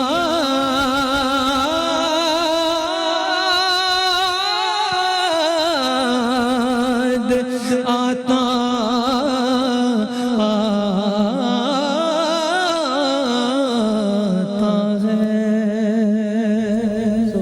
سبحان اللہ سید واضح علی بھائی، بہت شکریہ آپ کا. مدینہ یاد آتا ہے، بہت یاد آتا ہے. ناظرین کرام، صحابہ کرام کا حلقہ تھا، حضور حجرہ مبارک میں تھے، سرکار واپس آئے، صحابہ کرام بیٹھے ہیں. سرکار پوچھتے ہیں ما اجلسکم، تم کیوں بیٹھے ہو؟ فرمایا جلسنا ندعو اللہ ونحمد علی ما ہدانا لدین ومن علینا بک. یا رسول اللہ، ہم اس لیے بیٹھے ہیں کہ آپ کو بھیج کر اللہ نے جو کرم کیا ہے آقا، اس پر شکر ادا کر رہے ہیں. اس لیے کہ آقا جب تک آپ نہ آئے تھے تو ہم کچھ بھی نہیں تھے. ہم اونٹنیوں کا دودھ پینے والے، چمڑا چوس چوس کر گزارا کرنے والے، قیصر و کسریٰ کی رعیت بن کر رہنے والے. نہ ہمارا کوئی حال تھا، نہ قال تھا، نہ قیل تھا، نہ ہمارا نام تھا، نہ نشان تھا. آقا آپ کے قدموں سے ایسے لگے ہیں، اب ہم زمین پر چلتے ہیں تو عرش بری سے ہم پر سلام نازل ہوتے ہیں. آقا اب ہمارا تعارف اللہ تبارک و تعالی صادقون اولئک هم الصادقون کہہ کر اپنے قرآن میں کرواتا ہے، تو آقا بس آپ کو بھیج کر اللہ نے جو کرم کر دیا ہے اس کامیابی پر اللہ کا شکر ادا کر رہے ہیں۔ حضور اکرم صلی اللہ علیہ وسلم مسرور ہوتے ہیں، مہدی ابھی میں گھر میں تھا، اتانی جبرائیل آ گئے، انہوں نے جا کر مجھے پوچھا باہر جا کر دیکھو آپ کے غلام کیا کر رہے ہیں، ان اللہ عز وجل یباہی بکم الملائکہ، کہ اللہ تبارک و تعالی یہ فرش زمین پر حضور کی محفل سجائے ہوئے ہیں، اللہ فرشتوں کو جمع کر کے عرش بری پر ملائکہ کی محفل بھی سجا رہا ہے اور آپ کے غلاموں کو فخر بھی کر رہا ہے۔ تو آقا حضور اکرم صلی اللہ علیہ وسلم نے قسم لے کر پوچھا اور بتا دیا کہ میرے ذکر کرنے والوں تمہیں کامیابی اسی چوکھٹ سے ملے گی۔ اور پھر وہ کیسے کامیاب، عرب کے بدو کوئی سوچ سکتا تھا کہ وہ قیصر کسریٰ کے محلات ان کے پیروں تلے روندے جائیں گے، وہاں لرزہ طاری ہو جائے گا؟ کون سوچ سکتا تھا کہ دریائے نیل میں گھوڑے دوڑا دیے جائیں گے؟ کون سوچ سکتا تھا کہ قسطنطنیہ رومن ایمپائر سے لے لیا جائے گا؟ کون سوچ سکتا تھا کہ فارس کو فتح کر لیا جائے گا؟ کون سوچ سکتا تھا ان کے اندر کہ وہ جناب جب قیصر کے محلات میں جائیں گے تو لرزہ طاری ہو جائے گا؟ کوئی نہیں سوچ سکتا تھا، ناممکن تھا۔ وہ کامیاب و کامران ہوئے تو خدا کی قسم نسبت غلامی مصطفیٰ سے کامیاب ہوئے۔ جب تک ہم نبی کے غلام تھے پوری دنیا کے حکمران تھے، اب ہم ڈالر کے غلام بن گئے ہیں تو پوری دنیا کے بھی غلام بن گئے ہیں، تو کامیابی وہیں سے ملے گی۔ مفتی صاحب کیا فرمائیں گے؟ ریاست مدینہ کا جو عروج ہم دیکھتے ہیں وہ دور خلافت فاروق اعظم رضی اللہ تعالیٰ عنہ میں ہم دیکھتے ہیں کہ 22 لاکھ مربع میل سے زائد پر حکمرانی فرما رہے ہیں۔ سیدنا فاروق اعظم رضی اللہ تعالیٰ عنہ کسی چراگاہ سے گزر رہے تھے تو ان کی آنکھوں میں آنسو آ گئے۔ کسی نے پوچھا، کہا کہ حضرت آپ اسے دیکھ کر کیوں رو رہے ہیں؟ کہا کہ یہ وہی مقام ہے کہ جب میں 4 اونٹ لے کر یہاں آتا تھا اور اونٹ کبھی ادھر بھاگ جاتے کبھی ادھر بھاگ جاتے، اور شام ہوتی تھی تو میں اونٹ کو صحیح طور پر لے کر اپنے گھر نہیں لوٹتا تو میرے باپ خطاب مجھے ایک تماچا مار کر کہتے کہ تجھ سے 4 اونٹ نہیں سنبھلتے۔ آج رو اس بات پہ رہا ہوں کہ دیکھیں کہ جب تک میں غلام مصطفیٰ نہ تھا تو مجھ سے 4 اونٹ نہیں سنبھلتے تھے، لیکن جب سے غلام مصطفیٰ ہوا تو 22 لاکھ مربع میل کی حکومت جو ہے اللہ رب العزت مجھ سے چلوا رہا ہے۔ ایک خطاب کا بیٹا عمر تھا، چند اونٹ کنٹرول نہیں کر پاتا، کیا بات، اور ایک مصطفیٰ کا غلام عمر ہے 22 لاکھ مربع مائلز کو کنٹرول کر رہا ہے۔ سبحان اللہ۔ تو یہ آج ہمارے لیے جو ہے ایک بہت بڑا لمحہ فکریہ ہے کہ آج کے حکمرانوں کو بھی دیکھنا چاہیے کہ غلامی مصطفیٰ کا توق جب تک ہمارے گلے میں گردن میں نہیں ہوگا ہم حق حکمرانی کو ادا نہیں کر سکتے۔ سبحان اللہ۔ لہذا آج ریاست مدینہ کے رٹ لگا کر ہم صرف یہ کہیں دیں کہ ایک طرف تو بات کرنے والی بات، تقریریں تو بہت ہو رہی ہیں، فلور پر کھڑے ہو کر تقریر کرنا تو ظاہر سی بات ہے ہمارے ماشاءاللہ با کمال لوگوں سے پوچھ لیا جائے، لیکن گراؤنڈ ریالٹیز کو دیکھیں کہ آپ ریاست مدینہ، کیا آپ کے اندر یہ جذبہ داعیہ موجود ہے کہ آپ یہ کہہ سکیں کہ اگر دریائے فرات کے کنارے کتا پیاسا مر جائے تو عمر بن خطاب اس کا جواب دے ہے؟ آج حالت یہ ہے کہ کامیاب زندگی کے لیے ضروری ہے سر، جب بندہ صبح اٹھتا ہے سر تو یہ ایک بہت قابل غور نکتہ ہے، جب بندہ صبح اٹھتا ہے تو اس کو 2 کیفیات سے دوچار ہونا پڑتا ہے، یا تو اسے کوئی نعمت مل رہی ہوتی ہے یا اس سے کوئی نعمت چھن رہی ہوتی ہے یا نعمت نہیں ملتی ہے۔ یہ 2 صورتیں ہوتی ہیں جب ہم صبح بیدار ہوتے ہیں، جتنی بھی میری مائیں بہنیں بچے بزرگ کسی بھی شعبہ زندگی سے تعلق رکھتے ہیں، 2 کیفیت ہے، یا نعمت ملے گی یا نعمت نہیں ملے گی۔ یعنی گویا کہ صبح آپ کے ہاتھ میں 2 پرچے دے دیے جاتے ہیں کامیاب ہونے کے لیے، یا تو آپ اس پرچے کو حل کر دیجئے تو کامیاب ہو جائیں گے اور حل نہ کریں تو ناکام ہو جائیں گے۔ مثال کے طور پر ایک نعمت مل جائے آپ شکر اللہ کا ادا کر لیں، لہذا آپ کامیاب ہو گئے، اور اگر نعمت ملی اور آپ نے ناشکری کر دی تو آپ ناکام ہو گئے۔ اگر آپ سے نعمت چھن گئی آپ نے صبر کر لیا آپ کامیاب ہو گئے، اور اگر نعمت آپ کو ملی نہ چھین لی گئی اور آپ نے بے صبری کا مظاہرہ کیا تو آپ ناکام ہو گئے۔ لہذا اسی بارے میں رسول پاک صلی اللہ علیہ وسلم بڑی خوبصورت بات ارشاد فرمائی کہ صبر اور شکر جب موجود ہے تو تم اللہ سے صبر مت مانگا کرو، تم اللہ سے شکر مانگا کرو۔ کیوں؟ کہا کہ صبر مصیبت کے بعد آتی ہے اور شکر نعمت کے بعد آتی ہے۔ لہذا ہم جب بھی اپنی دعاؤں کے اندر اللہ رب العزت کی بارگاہ میں مانگے تو شکر کہ اللہ کے رسول صلی اللہ علیہ وسلم پوری رات عبادت فرماتے تھے اور پھر جب صبح ہوتی تھی تو لوگ پوچھتے، کہتے یا رسول اللہ آپ کے پاؤں متورم ہو گئے، تو آقا فرماتے کیا میں اللہ کا شکر گزار بندہ نہ بنوں؟ کامیابی کی کنجی ہے شکر گزاری۔ آج اس لاک ڈاؤن کی کیفیت کے اندر میں تمام کے تمام پاکستانیوں، پورے عالم اسلام کو یہ پیغام دینا چاہوں گا کہ آپ صبر اور شکر کے دامن کو تھام لیجئے۔ کامیاب ہونا چاہتے ہیں، اگر کوئی مصیبت پہنچ رہی ہے صبر کیجئے، اور جو نعمت مل رہی ہے اس پر شکر کیجئے۔ آپ مفتی صاحب مجھے ایک واقعہ یاد آ رہا ہے، حضرت عمر بن خطاب رضی اللہ تعالیٰ عنہ شام سے واپس آ رہے تھے، انہیں دور ایک کٹیا سی نظر آئی، چھوٹا سا گھر، جھونپڑی، تو آپ نے لوگوں سے کہا تم دور جاؤ اور میں دیکھتا ہوں جا کر اس میں کون ہے اور کیسا ہے۔ آپ گئے تو آپ کو ایک بوڑھی خاتون ملی اور آپ نے اس خاتون سے پوچھا کہ عمر کو جانتی ہو؟ کہاں جانتی ہوں۔ عمر کے متعلق تمہارے جذبات کیا ہیں؟ اس نے خاتون نے کہا کہ میں عمر کے متعلق یہ سوچتی ہوں کہ وہ کامیاب نہ ہو، کچھ اسی طرح کے الفاظ تھے، وہ سلامت نہ رہے۔ تو حضرت عمر گھبرا گئے۔ آپ نے پوچھا کہ کیوں ایسا کہہ رہی ہو؟ کہا کہ اس کو عمر کو یہ نہیں پتا کہ جھونپڑی میں ہوں، آج تک میری خبر گیری نہیں کی۔ اللہ اکبر۔ تو حضرت عمر بوڑھی نہیں جانتی تھی۔ حضرت عمر کہتے ہیں کہ اے خاتون، عمر کو نہ جانے کہاں کہاں کام ہوتے ہیں، تو جنگل میں عمر کو کس طرح پتہ چلتا؟ تو بوڑھی عورت تاریخی جملہ بولتی ہے کہ رسول کا غلام ہو، امیر المومنین ہو، اور اسے شرق تا غرب کسی چیز کا پتہ نہ ہو، یہ کس طرح ممکن ہو سکتا ہے؟ حضرت عمر کی آنکھوں سے آنسو جاری ہو جاتے ہیں۔ آپ فرماتے ہیں کہ اے بوڑھی خاتون یہ بتا، عمر کو مل جائے تو کیسے معاف کرے گی؟ وہ کہتے جانا دو میاں، تمہیں کیا نہیں، بتاؤ تم مجھے عمر کو کس طرح معاف کرو گی؟ حاکم وقت ہے، 26 لاکھ مربع مائلز کے حاکم ہے، عمر کو کیسے معاف کرو گی؟ اتنے میں حضرت علی اور حضرت غالباً ابن مسعود رضی اللہ تعالیٰ عنہما دونوں آتے ہیں اور حضرت علی سلام کرتے ہیں، یا عمر امیر المومنین السلام علیکم۔ جب بڑھیا یہ سوچتی یہ عمر ہے امیر المومنین، وہ لرز جاتی ہے، کہتی مجھے معاف کر دے، میں نے تو ویسے ہی جوش جذبات میں کہا عمر تو بہت اچھے۔ فرمایا کہ نہیں یہ خاتون، عمر کے متعلق تو نے سچ کہا ہے، اگر تو نے کل قیامت میں عمر سے شکایت لگا دی، پکڑ لیا عمر کو، تو میں کیا جواب دوں گا؟ بتا، سودا کر، تو کیا چاہتی ہے؟ تو اس خاتون نے کہا کہ 25 دینار لوں گی پھر معاف کروں گی۔ تو حضرت عمر نے کوئی کاغذ کا ٹکڑا نہیں تھا، اپنی چادر پھاڑی، اس میں تھوڑا سا ٹکڑا، اور اس پر لکھا کہ 25 دینار عمر اس خاتون کو دے رہا ہے، اور اس کے بدلے میں یہ خاتون جو ہے عمر سے کل قیامت میں کوئی سوال نہیں کرے گی۔ اور وہ ٹکڑا لے کر حضرت علی سے کہا کہ علی اگر میرا انتقال ہو جائے تو میری قبر میں رکھ دینا۔ یہ تھے وارثان مدینہ، یہ تھے والیان مدینہ کے سکھائے ہوئے شاگرد، تلامذہ، جو اتنی دور جا کر دیکھ رہے ہیں۔ آج تو احساس پروگرام ہے، کسی کو کیا پتا کس کو دیے جا رہا ہے، 1000 ادھر تو 1000 ادھر، 10,000 ادھر تو 5,000 ادھر، یہ کیفیت ہے۔ تو کامیابی تو اسی طرح ملتی ہے، ورنہ ہم کامیاب نہیں ہو سکیں گے۔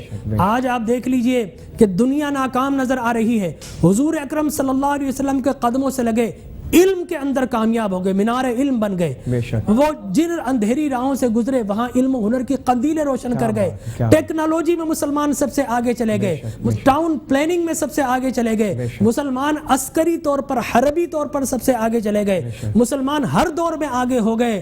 میں آپ سے پوچھوں گا، بس آخری لمحات ہے، آج کس چیز کی ضرورت ہے کامیابی کے لیے؟ تو وہ فارمولہ ہمارے ناظرین کو بتائیے، انشاءاللہ اس کے بعد دعا۔ جی، آج جو ہے جس چیز کی ضرورت ہے وہ انفرادی اور اجتماعی سطح پر اپنا محاسبہ کرنا ہے۔ جس طرح کہ سیدنا فاروق اعظم کی بات چلی تو آپ مسجد نبوی شریف کے ممبر پر کھڑے ہوئے آپ خطبہ ارشاد فرمانے لگے تو سامنے سے ایک شخص اٹھا اور کہنے لگا کہ یا امیر المومنین، آپ خطبہ بعد میں ارشاد فرمائیے، سب سے پہلے اپنے بدن پر جو لباس ہے اس کا آپ حساب دیجیے۔ سبحان اللہ، سبحان اللہ۔ وجہ اس کی یہ تھی کہ آپ دراز قد کے تھے، بیت المال سے کپڑے تقسیم ہوئے، آپ کو بھی ایک ملا، اور لوگ جانتے تھے کہ آپ کا ایک کپڑے سے لباس نہیں بنتا۔ آپ نے فرمایا کہ میں اس کا جواب نہیں دوں گا، میرا بیٹا اس کا جواب دے گا۔ آج یہ کہا جاتا ہے کہ اولاد کیوں حساب دے، اولاد کو حساب دینا ہوگا۔ وقت جو ہے بالکل دامن تنگ ہے، اور یقیناً گفتگو تو بہت ہو سکتی ہے۔ کامیابی کے راز ہی سر چشمہ کامیابی حضور کی ذات ہے، بس آپ سے جڑ جائیے۔ ناظرین کرام، آپ ہم سے جڑے رہے، ہم آپ کے بڑے مشکور ہیں، بڑے ممنون ہیں۔ کل انشاءاللہ پھر ملاقات ہوگی سحری میں، نور سحر میں، اور اس سے پہلے جاتے جاتے اللہ کی بارگاہ میں دعا کے لیے اپنے ہاتھ بلند کر لیجیے۔ صلی اللہ علیہ حبیبہ محمد و آلہ وسلم۔ اللهم ربنا آتنا في الدنيا حسنة وفي الآخرة حسنة وقنا عذاب النار. اللهم ربنا ظلمنا أنفسنا وإن لم تغفر لنا وترحمنا لنكونن من الخاسرين. یا اللہ یا رحیم الدنیا والآخرہ، ہم گناہ گار و سیاہ کار تیری بارگاہ میں حاضر ہیں. الہی عاصی ہیں، روسیاں ہیں، گناہ گار ہیں، لیکن تیرے گناہوں کی طرف نہ دیکھ، نسبت غلامی مصطفیٰ کو دیکھ لے. اے اللہ آج ہم ہلاک و برباد ہو رہے ہیں، تباہی کے دہانے پر یہ امت پہنچ چکی ہے. اے اللہ بدر میں مانگی گئی رسول اللہ کی دعاؤں کا پھر سے ہمیں سہارا عطا فرما دے. اے اللہ احد میں مانگی گئی دعاؤں کا سہارا عطا فرما دے. اور پوری رات آقا کریم کھڑے ہو کر امت کی بخشش کے لیے دعائیں مانگا کرتے تھے، آنسو بہایا کرتے تھے.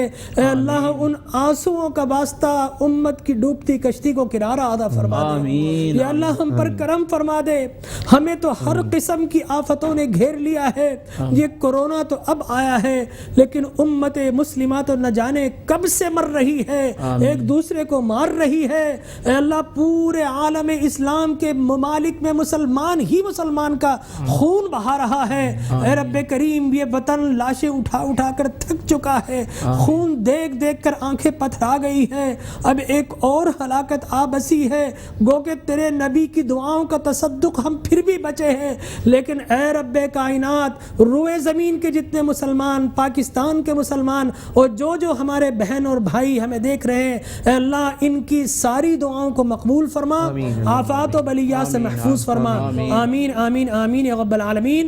وصلی اللہ تعالی علی خیر خلقہ ونور عرشہ وزینت فرشہ سیدنا و مولانا محمد وعلى آله وأصحابه أجمعين برحمتك يا أرحم الراحمين. رمضان